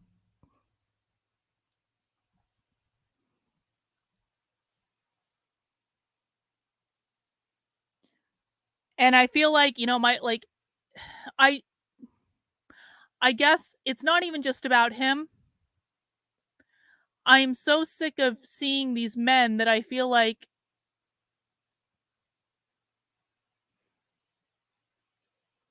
could be doing great things and could be contributing in really valuable ways.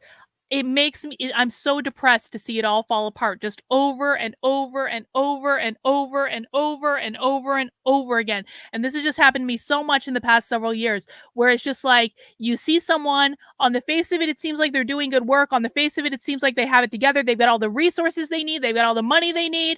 They're hustling.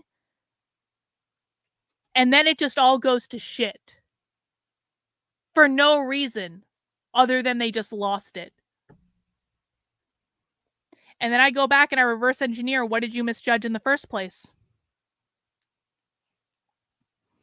And then I go back and I go, well, you've been misjudging time and time and time and time and time again. You got all these people that you've interacted with online that you've misjudged that one, you misjudged that one, you misjudged that one, you misjudged that one, you misjudged that one.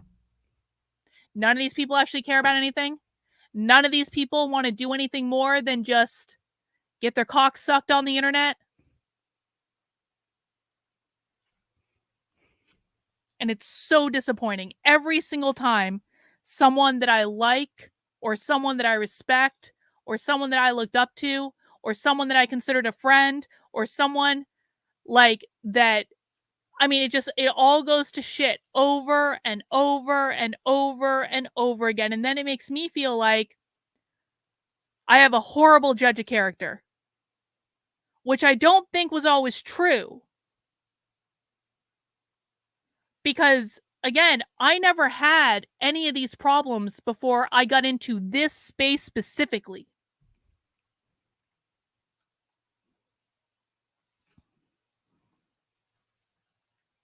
I don't know. I don't know where I'm going with this exactly, other than I'm just pontificating. Rottweiler, thanks for the super chat. Sorry I missed it when it came in. HG Tudor said it best once. There's a narcissistic component to conspiracy theories. A sexy lie feeds egos. James is a narc Gnostic. I'm coining it. I mean, maybe.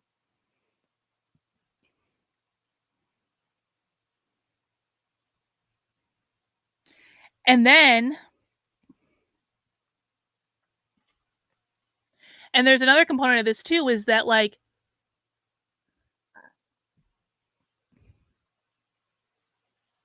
well, I'm of two minds about it. Actually, let me just do this. I'm of two minds about it. And don't worry, we're not about to have the talk where I'm like, I'm quitting. This is not what this is, okay? This is not what this is. But I didn't expect the first 10 minutes of that podcast to be that bad. And I have some feelings I need to work out on the internet, all right? So I have all these like heroes that I put on these pedestals that really never deserve to be on the pedestals in the first place. And they just keep shitting the bed over and over and over and over and over and over and over and over and over again. And so that leaves me in kind of like a weird state, because I'm like, there's part of me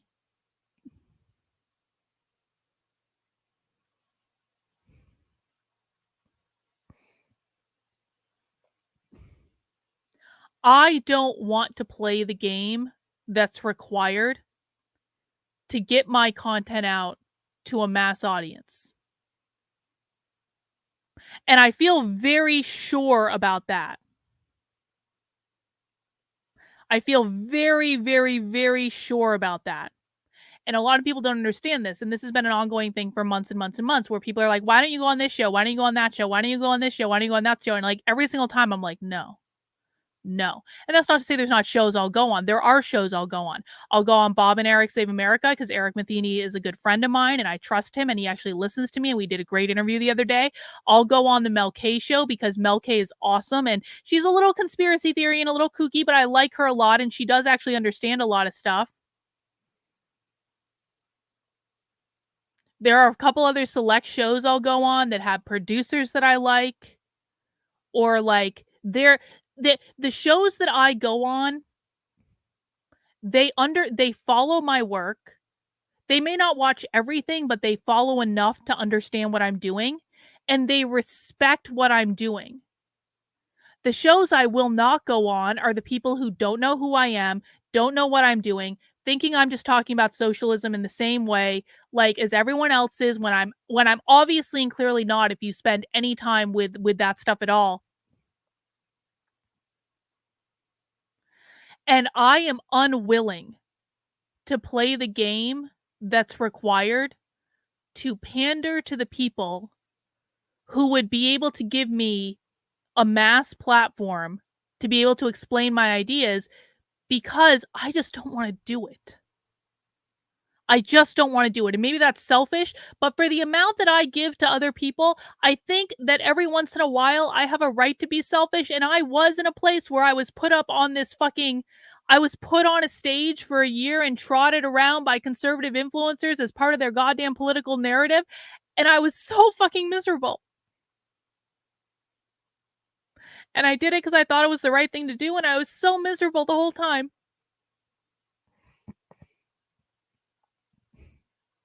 That I never want to be back in that place again. And I certainly don't want to have to sell my soul in order to do it.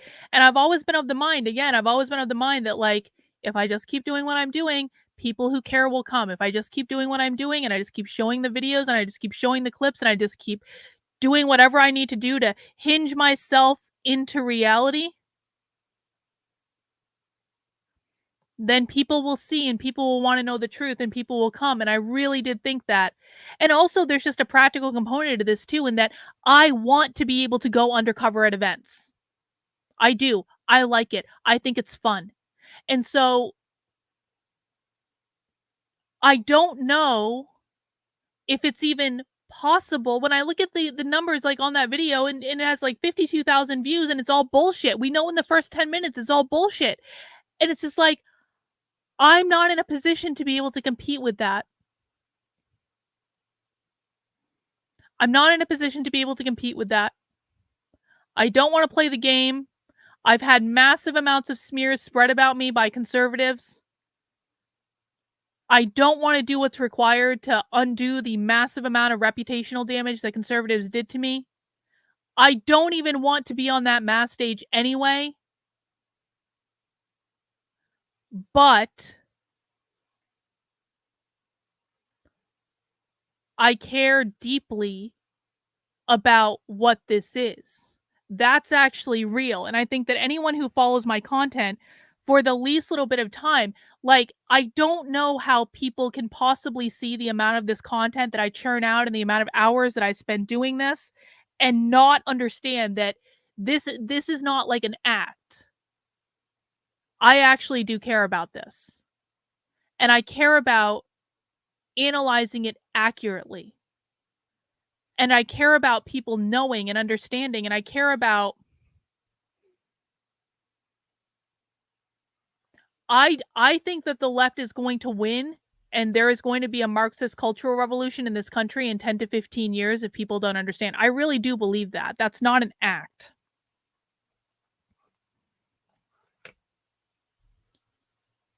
And when I see stuff like this video from James that just proves, like emphatically, beyond a shadow of a doubt, that they have gone off a cliff. He is the Pied Piper leading them off the James Anon conspiracy theory cliff.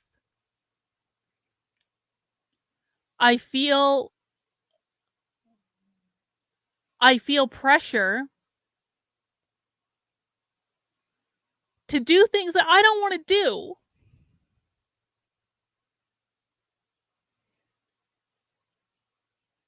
It is shocking to me. I know I've said this before, but like I'm working out my feelings on the internet, okay? It is shocking to me. It is deeply and sincerely shocking to me that I am the only one on the internet doing what I'm doing.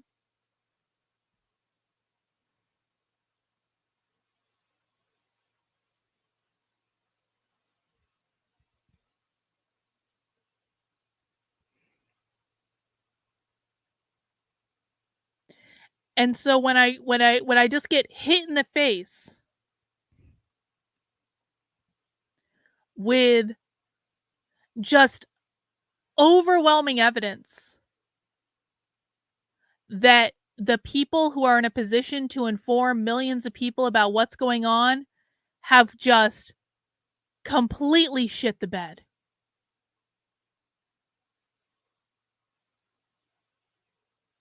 I don't know if people can understand this. I feel more pressure than I can articulate to say, well, Carlin, you have the information. You know what's going on. You know how to teach it to people. You know that when you teach it to people, they actually learn, unlike what James is doing. You know how to sell this stuff. Why don't you go out there and get on these bigger platforms and sell what you're doing? And I'm just like, I don't want to.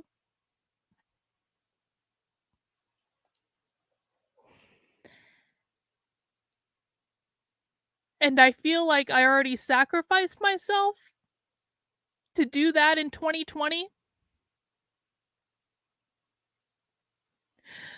And it disrupted my life so badly. And it hurt my friends. And it hurt my family.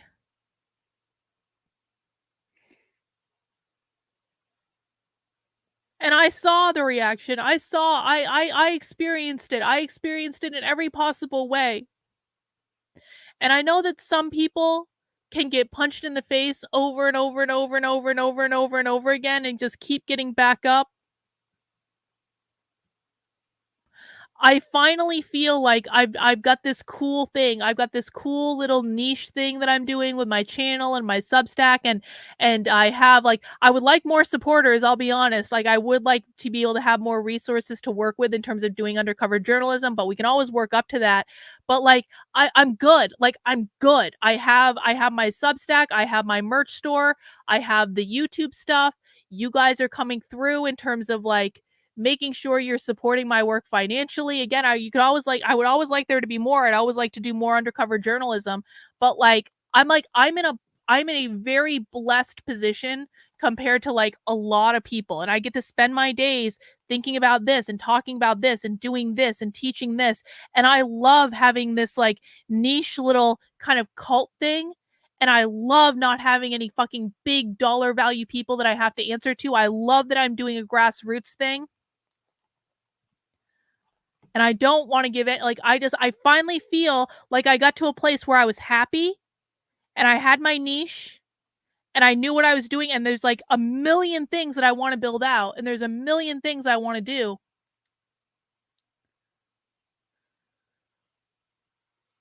And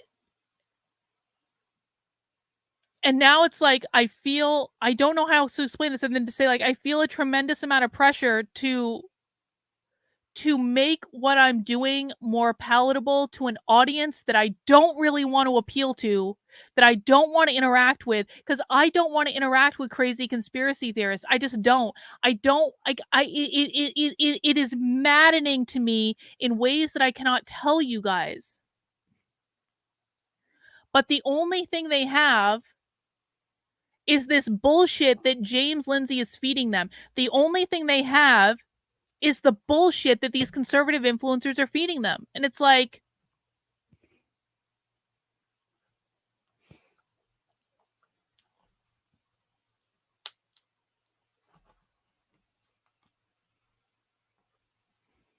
I don't know how to get in front of people. I don't know how to do this in a grassroots way other than to do what I'm already doing and just growing it slowly like it has been.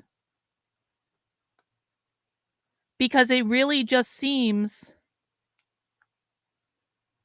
that people don't want what I'm doing. They don't want the hinged into reality stuff. They want the conspiracy theory bullshit.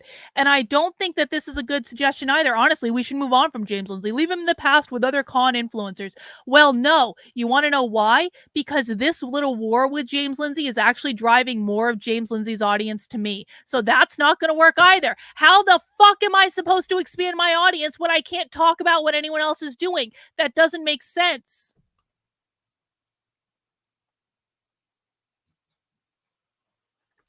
In the past couple months, I've had more people like, and like, people have always kind of found me from James's audience because like I just make so much content that inevitably they're gonna find me at some point. But like in the past couple months, I've seen more people coming in from James's audience than ever before. And you want to know why? That's because James is shit talking me on Twitter, and then people are like, "What's actually going on?" And they go and they look into it. So no, I can't stop talking about him. I would love to be able to bury everything James Lindsay is fucking doing, but you guys got to be practical for a second. Like, this is not reasonable. He's got 52,000 views on that goddamn video. Do you really think that I can just ignore that? Do you really think that that's something that we can just like throw the fucking blanket over and pretend it doesn't exist?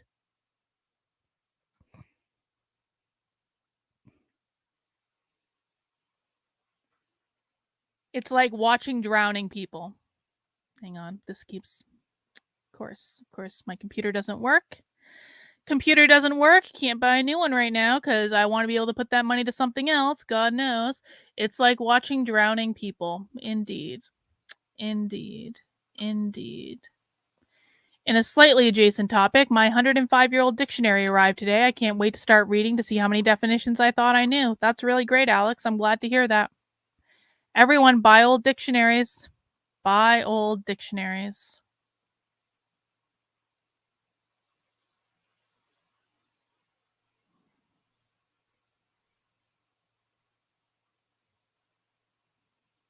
Really? Really? It can destroy you? Then why the fuck isn't it destroying James? If conspiracy theory BS can destroy you and your credibility, then why isn't it destroying James?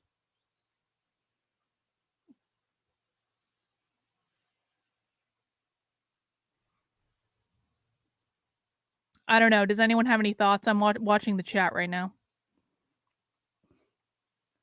This is now turned into a working session about my feelings because I'm not listening to any more of that bullshit. I cannot. It's too maddening.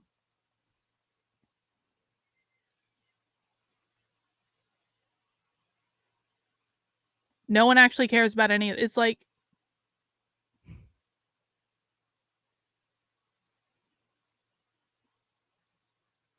No one actually cares about any of this.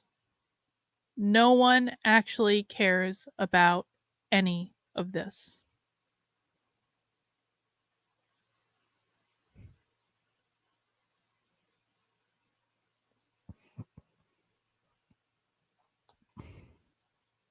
So why am I wasting my time?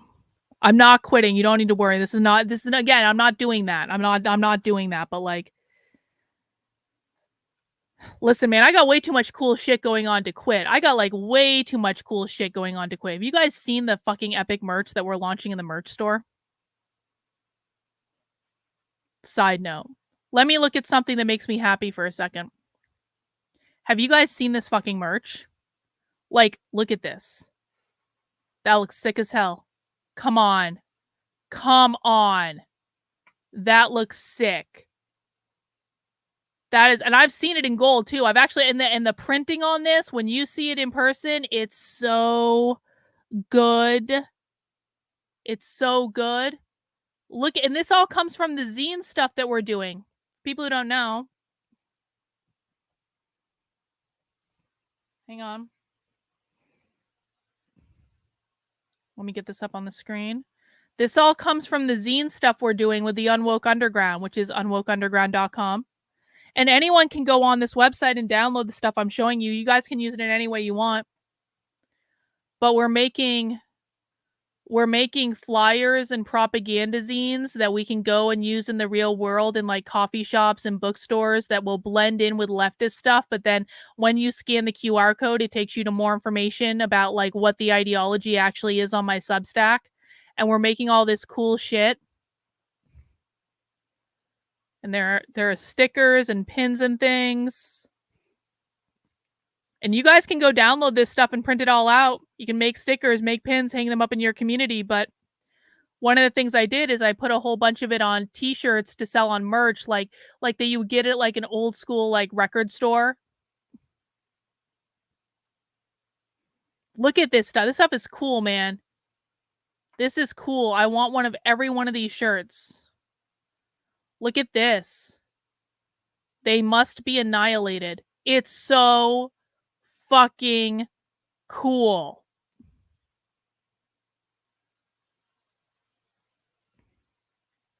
We got the new Unwoke Wiki shirt was based on this design. That's one version of this Plague Doctor shirt. That's a limited edition. And then I actually have, and this is kind of a secret, I've kind of got it buried in the store right now. Here's another version of the Plague Doctor that's going to be the permanent one in the store. Like, I'm sorry. That's fucking badass. That is a badass shirt.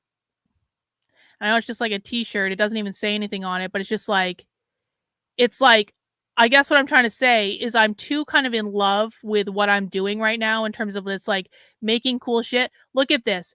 Gender ideology. Queer theory is a far-left political ideology specifically focused on abolishing the gender binary as an attack on capitalism. Like, it's a fucking cool-ass shirt that actually says what queer theory is. But it looks so fucking cool. No conservative is going to make stuff like this.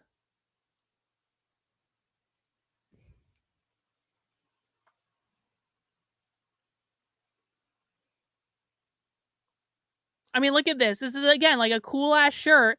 This QR code takes you to a story about, like, non-binary. What does non-binary mean? Why are so many non-binary people popping up all of a sudden? See, I love this stuff. I love this stuff. And so I want to show people that because I want to make sure people understand, like, I'm not doing the I'm quitting thing. I've got too much stuff in the hopper to do that. I guess I'm just feeling very, very, very, very, very aggravated and annoyed and depressed and sad and angry.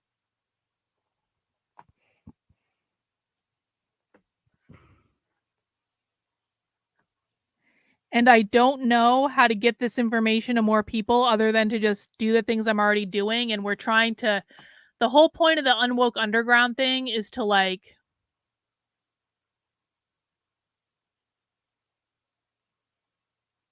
yeah, there's QR codes on the t-shirts.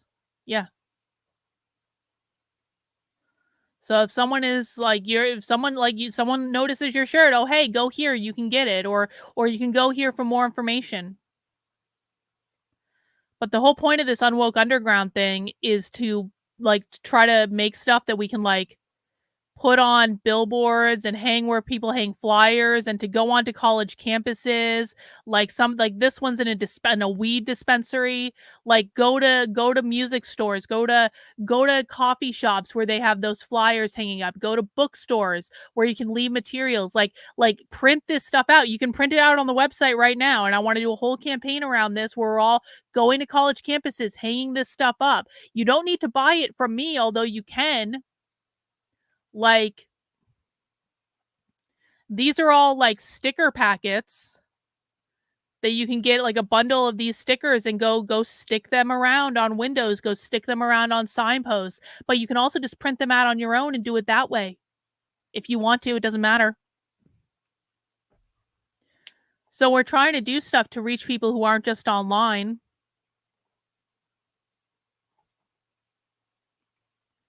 Yeah, I'm not going to do this, though. I'm not going to do this. I am not going to pander to the stupidest possible people on the internet.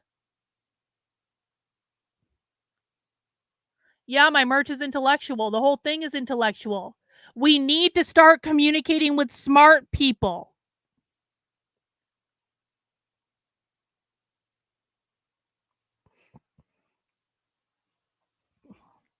I turned on my dispensary to your channel the other day. Did you really? I should go into my dispensary and like give them all stickers or something. They always actually I wear my merch to the dispensary a lot and they always comment on it. They're like, "What's that about?" I'm like, "Oh, let me show you this."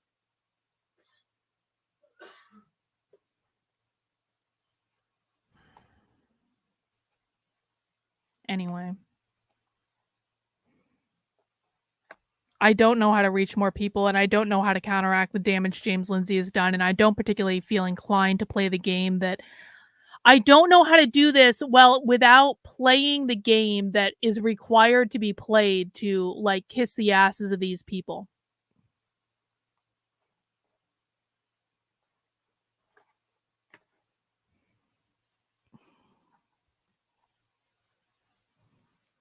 But I'm starting to feel pressure to do that, and I'm feeling a lot of pressure because of how much James Lindsay has shit the bed and how much he's lying to people. Which is honestly more than I really I know I keep saying this. I hope that like you hear me saying this is reflective of just like how in shock I am at how bad the first 10 minutes of that podcast was.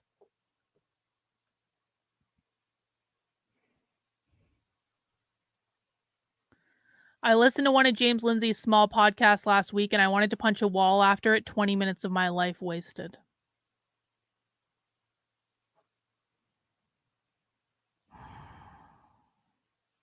How is it possible to reach more people without changing who I am to do it?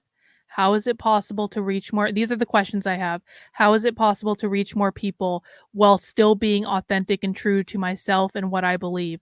How is it possible to reach more people while I'm saying things that no one else wants to say? How is it possible to reach more people when there are so many influencers that are downright afraid of me because they know they can't predict me and they know they can't control me and they know that I will not cover for their bullshit? How is it possible? What platform could I go on, or what I have like listen, this is the thing. I don't dream of going on these mass platforms. I don't want to.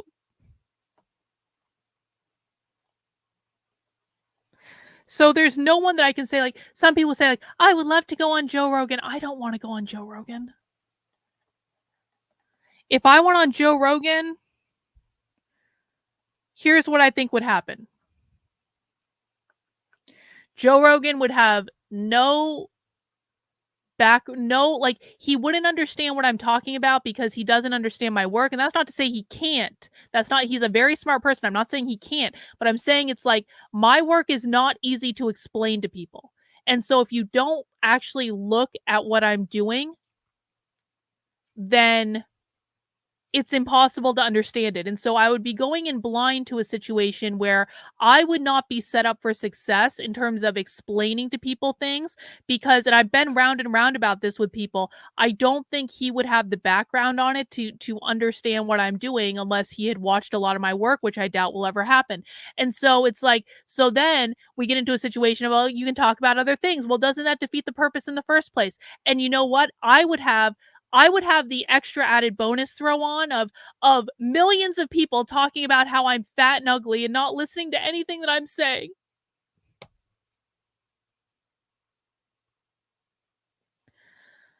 So do I want to put myself in that position? No, not really. No, not really. No, not really. And there's no one that I can think of that I'm like, I would love to go on that. There's literally no one.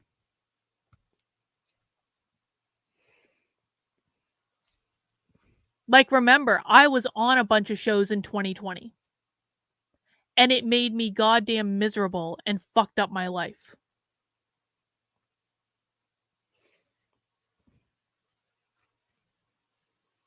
Well, who? Who could I go on?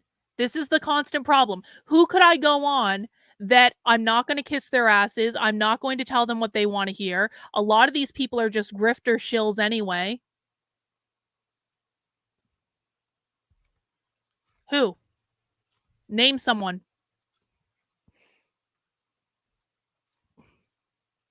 I wouldn't blow his mind because we wouldn't be watching video clips. It's not like he would be seeing the clips of what's going on. He wouldn't even know the right questions to ask me. I can't go on Jordan Peterson because Jordan Peterson blocked me on Twitter for saying that he was too afraid to talk to Nick Fuentes. And that, by the way, that's thrown a whole other set of obstacles up in my way. Just like even like, you know, being friendly with Nick or like saying that I don't think Nick is a horrible person and deserves to be banned off the internet, or saying that like Nick is a 25-year-old kid. Why are you afraid to talk to him? Like, that's thrown up a whole other mess of our obstacles. So I'm not going to go on Jordan Peterson. That's never going to happen. That is literally never going to happen. Scott Adams blocked me on Twitter over a year ago for reasons I have no idea why. I truly have no idea why. I never even interacted with him. So I have no idea.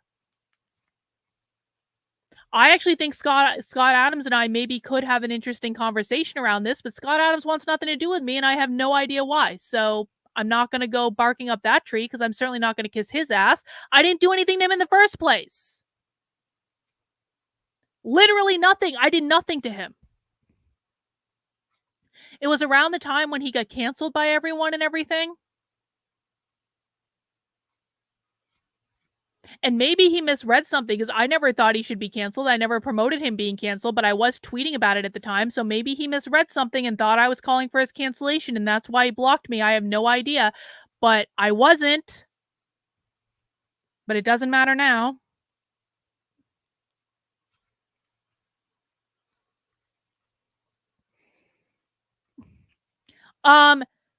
Try mentioning my name in Jesse Kelly's comments and see what that gets you. Because Jesse Kelly not only blocked me for no reason, Jesse Kelly literally blocks every single person who mentions me in his comments. Jesse Kelly blocked someone who I didn't even know wasn't a part of my community, but maybe this person saw like a video that I did and they mentioned me in Jesse Kelly's comments and they were like, have you heard of Carlin? Because maybe you guys should talk. This person had never even been to my chats or anything.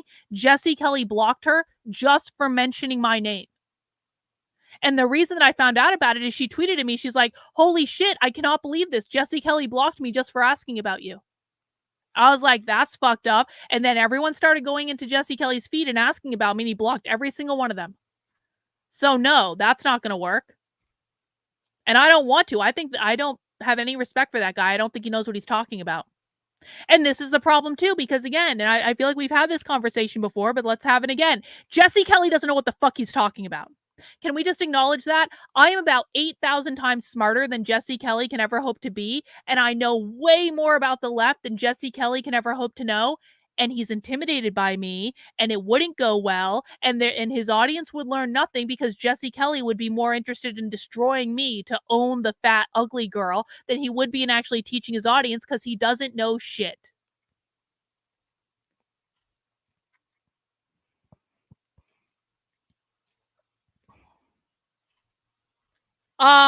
Why would I think that Jay Dyer would be a good idea? Jay Dyer doesn't know any of this either. That would not be a good use of my time. Why would I go on Jesse Lee Peterson? Jesse Lee Peterson is going to try to preach to me and like do whatever. Like again, Jesse Lee Peterson doesn't know any of this stuff.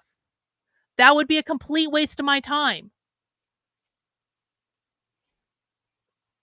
I don't want to collaborate with Styx. I have no desire to collaborate with Styx at all. Why? Again, why?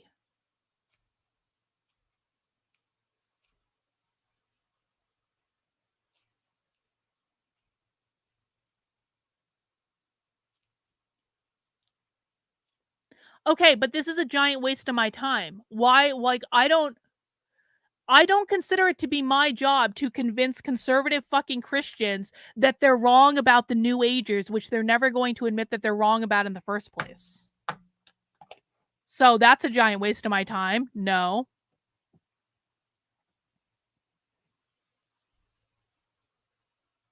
I mean, that would be a giant waste of my time. What would happen? Like, and first of all, that would never happen anyway. Second of all, if it did happen, no.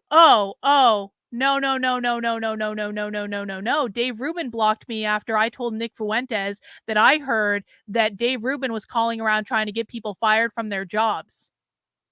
I used to be on Dave Rubin's show in 2020. a lot. I was on in 2021 too, and then it kind of fell off because I was doing my own thing, like whatever. Also, Dave believed a bunch of lies about me. And he blocked me a while ago, and I would never, honestly, like Dave Rubin can, I would say suck a dick, but he would actually like that. Like, no, absolutely not. He has no integrity at all. What a grifter. I mean, I like Lauren Chen, but again, guys, what you're not listening, you're not hearing is that none of these people understand what I'm doing. So it makes it an impossible situation for me. It is goddamn impossible. I've tried to do this before. Mel K I can talk to because Mel K understands what I'm doing. And Mel K respects what I'm doing. Mel K's husband watches my show. Like she watches my show too. I know that. And it's not to say like everyone has to watch my show, but like as much as I like Lauren Chen and I do like her an awful lot and I think she has integrity, why? Like, what are we actually going to be able to talk about? She doesn't know what I'm doing.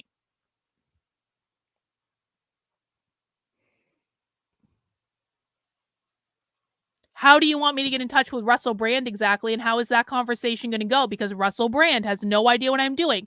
I've tried this. Michael Malice will not answer my DMs. I tried to talk to him after I went undercover at the Socialism Conference. I reached out to him and I said, I think we have a lot to talk about. And he's not interested. So no, that's going to be a no. And again, another example of guys, like what you're not hearing, and you're like, I understand that everyone wants me to talk to their favorite influencer, okay? I really do get it. None of them fucking understand what I'm doing.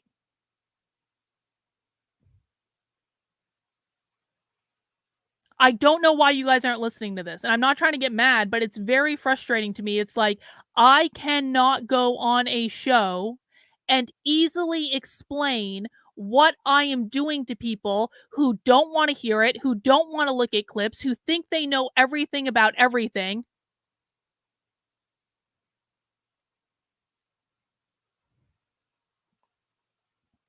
Fuck all those content creators. The only way the message goes big time is if Carlin does her own trainings to get messages across in a clear way. But honestly, I understand why you don't want to. I don't mind doing trainings, but I can only do so many. And like, how do you want me to do trainings, Tayton? How do you want me to do them? Because I already have online stuff. People can sign up for that. But the numbers aren't big enough. The numbers are not big enough for it to make a difference. So can I reach a couple hundred people? Sure. And I'm not saying those couple hundred people aren't important because they are, but it's not going to make any difference.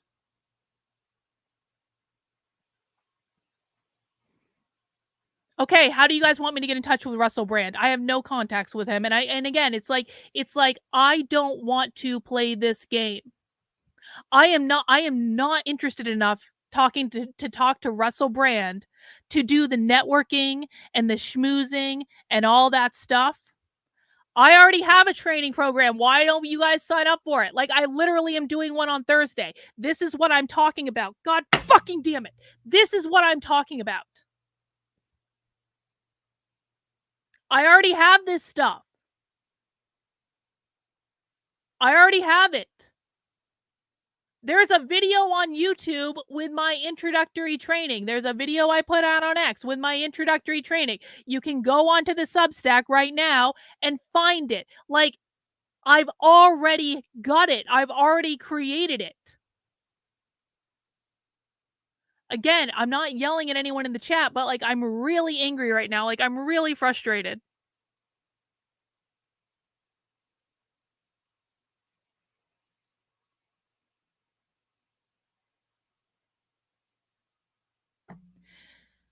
If people don't watch them, then it makes no difference.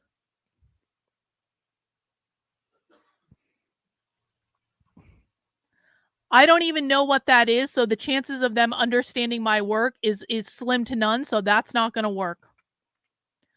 Christians can like Carlin? No, they can't. I'm the one who can separate that from the good she's doing and the light I mean, Christians are not interested in winning. Christians are not receptive to this. This is what I've learned over and over and over and over and over again. But it seems like, I guess, like, the big lesson today is people want to be lied to. I've been doing this for 3 years.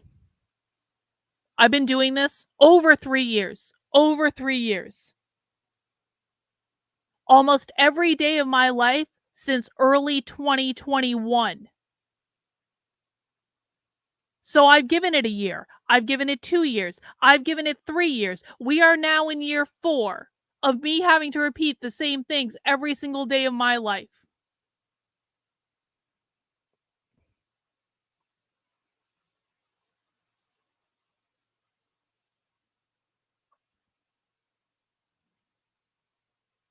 I mean, I appreciate the tweeting, but do you guys actually think that like a couple of tweets is like gonna make a difference? I don't.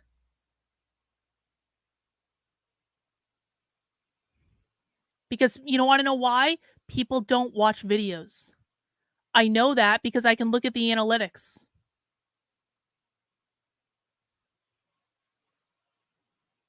I just don't know what to do. I don't know what to do.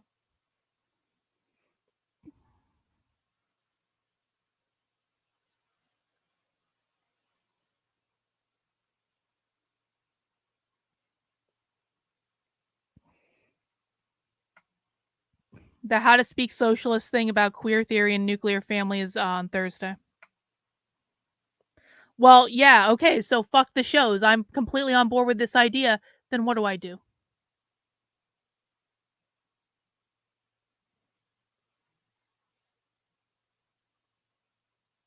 Is it really that?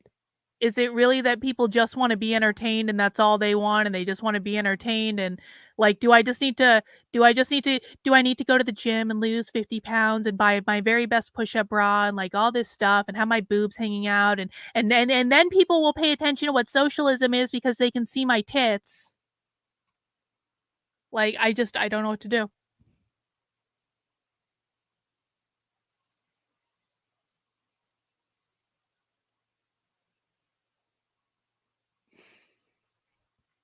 Well, yeah, Brooklyn, I'm doing my own show right now, and we'll be lucky if it gets to like 1,000 people on YouTube. And James Lindsay got 52,000 views on that dog shit podcast.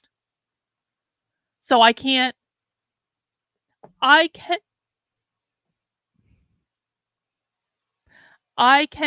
unteach 52,000 people.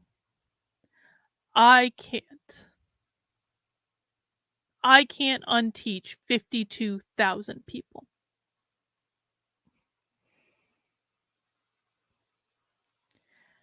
Billboard ads don't actually do anything. So I'm not going to pay the several $1,000. Like, you always want me to pay several $1,000s to have a billboard ad? I mean, I know we're just brainstorming, but like, I could take that several $1,000s and go do an undercover journalism project that no one will ever listen to, but that at least it would be more productive.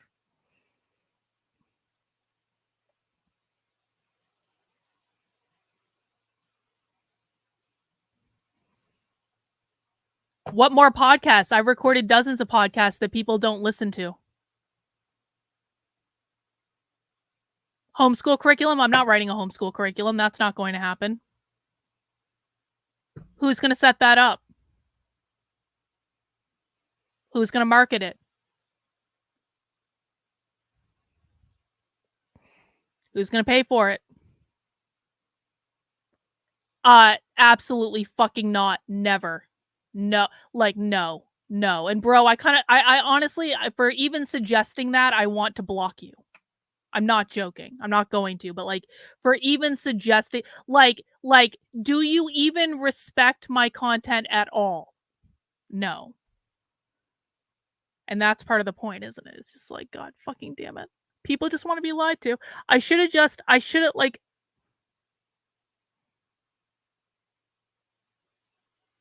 What I should have just done.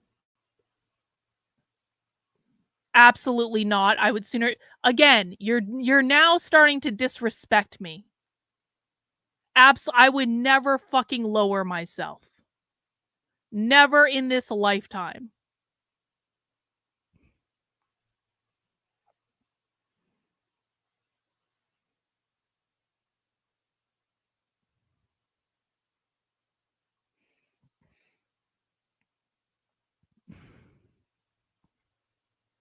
I don't want national fame at all. What would be my ideal situation? If I could wave a wand and get more normal people to come engage with what I'm doing and learn the stuff that I teach. That would be my ideal situation. If I could just keep doing what I'm doing and writing articles for the Substack and doing shows where we do the deep dives and making cool merch, and people would come and they would consume the content and they'd sign up for paid subscriptions on the Substack to fund the content, and they'd attend the online classes that I do that not enough people attend, and that they share my workout with other people, and then they buy my merch that they think is cool, and they fund what I'm trying to do so I don't have to struggle all the goddamn time.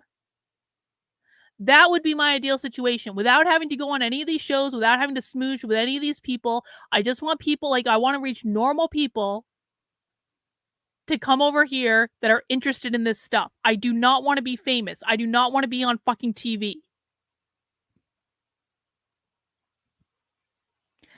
I already do this.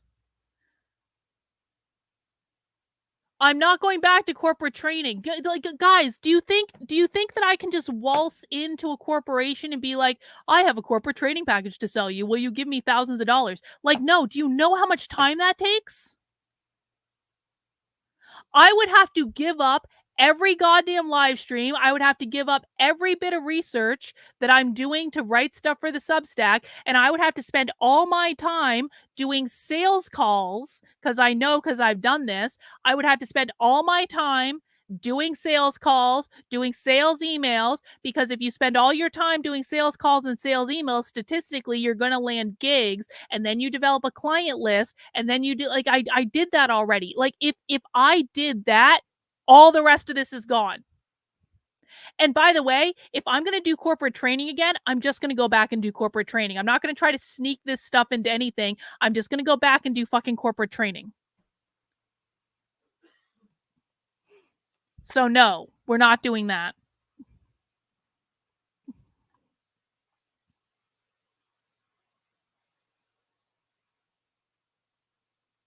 So I don't know what to do.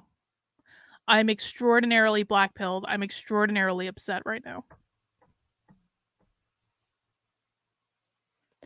And what I'm really thinking about is, like, maybe I just should have become a grifter. Maybe, like, everyone was accusing me of being a grifter anyway. Maybe that's just what I should have done. I should have just been a grifter. I should have just said the talking points that people wanted me to say. I should have just done the outrage pouring clickbait that everyone wants. I should just do the engagement farming that everyone else is doing. No one wants authentic shit. No one wants to be hinged into reality. No one wants this real world stuff. Well, Gabrielle, I've been doing that for years, and the result is that James Lindsay has 52,000 views on a bullshit, made-up, conspiracy-driven podcast that is not grounded into reality at all, and I will be lucky to get 1,000 views on this video on YouTube. So maybe I should have just become a grifter. I should have just lied to people. I should have just, gone to the gym and lost the weight and gotten the good push-up bra and wear the low-cut top and get all my hair did and do my makeup perfect and just be the dumb girl. Just get a male co-host that can just drive the whole thing, and I can just be the dumb girl. Tee-hee, tee-hee, tee-hee, look at my tits, tee-hee. That's really what I should have done, right?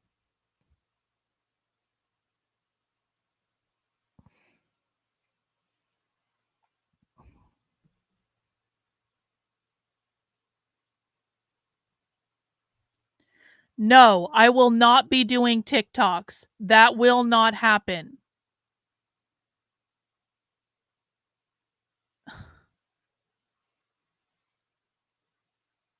Absolutely not.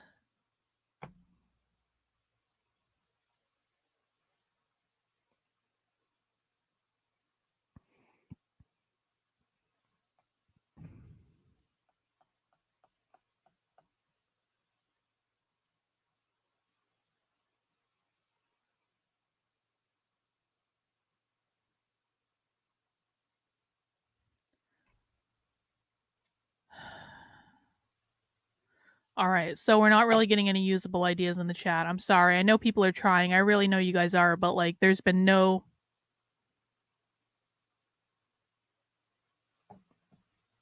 we are not anywhere further ahead than we were when we started, so okay, for everyone saying that I should make different types of content, do you guys understand how many hours I work? When do you want me to make this different content? How do you want me to pay for this different content?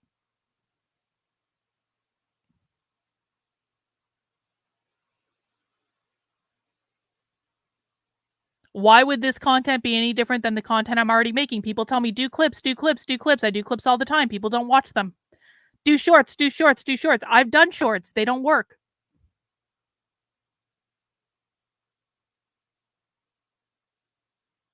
Do TikToks. Why? Do you really think TikTok is my audience? I don't think TikTok is my audience.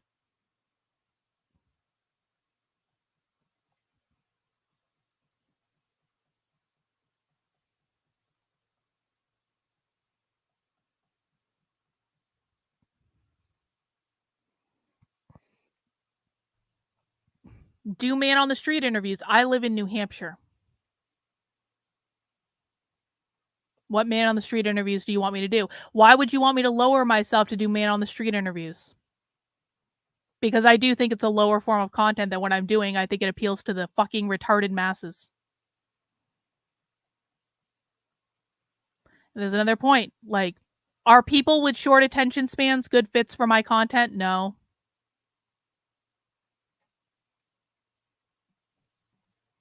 So I don't know what to do. I'm not getting any suggestions in the chat that aren't things I've already thought about or things that I'm actually already doing. I don't know.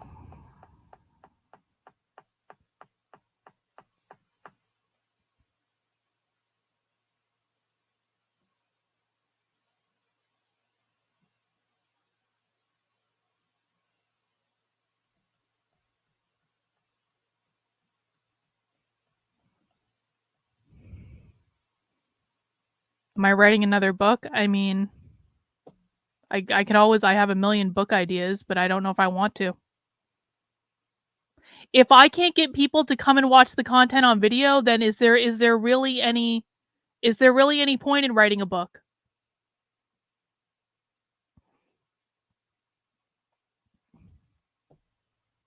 Don't think I haven't thought about. I've thought about a million different ways to write books about this. I'm not going through a publish. I'm going to be self-publishing from here forward. I'm never going through a proper publishing house again. They totally fucked me over last time, and like the last couple times actually, and like I just don't. So that's another thing I have to do. I have to learn how to self-publish. I have to write the goddamn book. I have to do everything myself. When am I going to do that? Is anyone actually going to read it? I had to beg people to try to get them to do reviews on fucking Amazon. You know? If I can't get someone to do a review on Amazon, do I really think they're reading the book? No, I don't. Like, do people even read books anymore? I don't know that they do. If I write a book, people are going to say, oh, you haven't researched this well enough because I refuse to write it in a flowery academic voice because that's just not what I do. It's just like, it's thing after thing after thing after thing after thing after thing. And I'm like, if I can't get people to sit down and watch a video, do I really think that a book is going to be the thing that's going to turn them? No.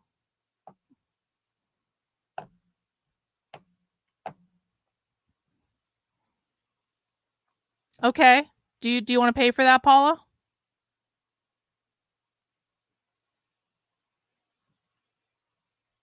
I'm not paying for aerial fucking advertising for a QR code that no one's going to scan. Like,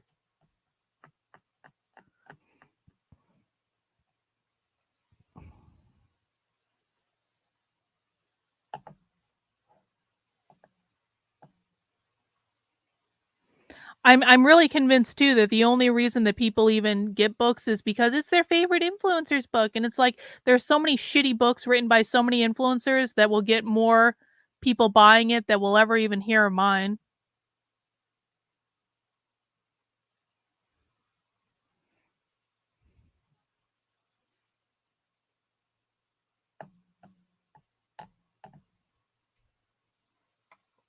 Yeah, I literally already wrote this book. I wrote it 3 years ago.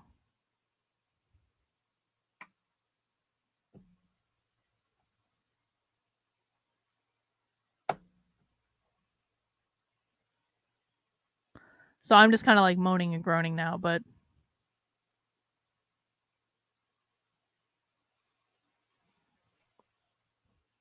you can't be serious.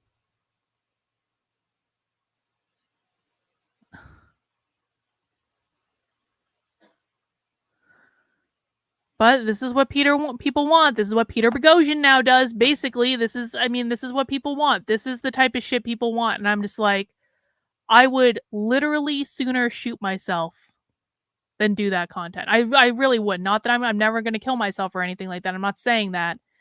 But I would literally sooner shoot myself than do man on the street content. If I had to choose between the two, shooting yourself and just ending it all, or doing man on the street content, I'm not even joking. Absolutely not.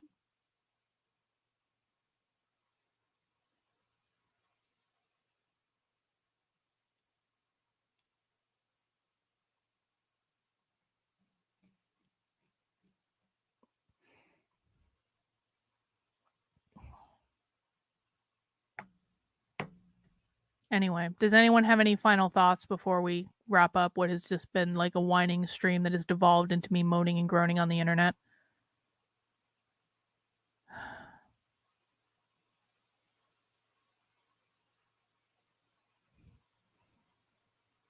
They don't want to see it. What they want is, this book has sex in it, let's ban it. That's what they want. They don't want to see what's actually happening in schools. They don't want to see what's hinged into reality. They don't want the truth. They literally just want porn bad. We know that because Libs of TikTok literally did an interview with Taylor Lorenz where all she said was, is porn bad.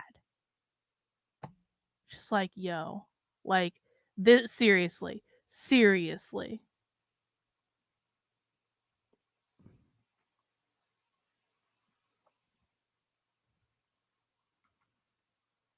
I get that people want to come up with ideas for this, but you cannot change what culture wants. That is the point, Tane. That is the point. I can't change what people want, and people want dog shit.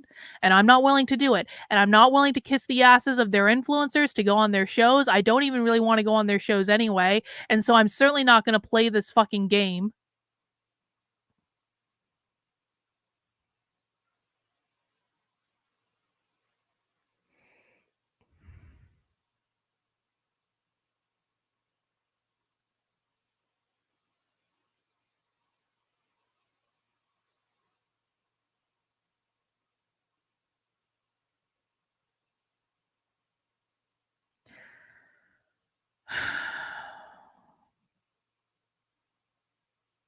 So yeah, I guess I don't know what to do.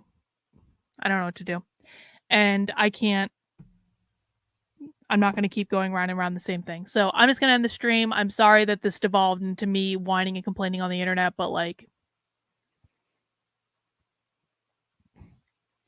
you know what I find is that when you accept that we are horribly and irrevocably fucked and that there's nothing we can do to stop it because the will of the people is not there, there's a certain peace with that acceptance that people don't care. People don't care. People don't want to win. People don't want the truth. All they want is to hear their talking points over and over and over again. All they want is these tribalist shills that will lie to them or entertain them or show their tits. And like, they don't want the truth. And once you just accept the fact that we are fucked, there is no willpower to change it. It is impossible. You come to a certain level of peace that this is all a big fucking waste of time. And there was never any hope. And anyone who tries to tell you there is trying to sell you something.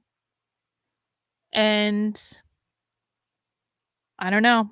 Maybe focus on living life while you can, because there ain't nothing we can do. All right, with that said, I'm going to go take a break, and we will be back for a fruitless variety show at 9:30 p.m. tonight in the form of Nothing Really Controversial, where hopefully I will be in a better mood then than I am now. Maybe I need to go cry or something. I don't know, but I will be back at 9:30 with Joshua. We'll do the show. Hopefully I'm in a better mood than I am right now. We'll come back tomorrow. We will do another stream that will inevitably not get that many views and not influence that many people because I don't know how to get my content out on the internet and I'm not willing to suck the dicks of the influencers in order to be able to do it. But I guess maybe we can amuse ourselves in the meantime and pretend that we're doing something that will have any impact at all, even though it will have no impact at all, because James Lindsay is out there lying to tens of thousands of people every single podcast he does. And it is impossible for me to unteach that many people. And I'm not inclined to anyway, because I think they're fucking stupid and I don't really want to interact with them. So that's all I have, guys. See you later, I guess. Yeah. Bye.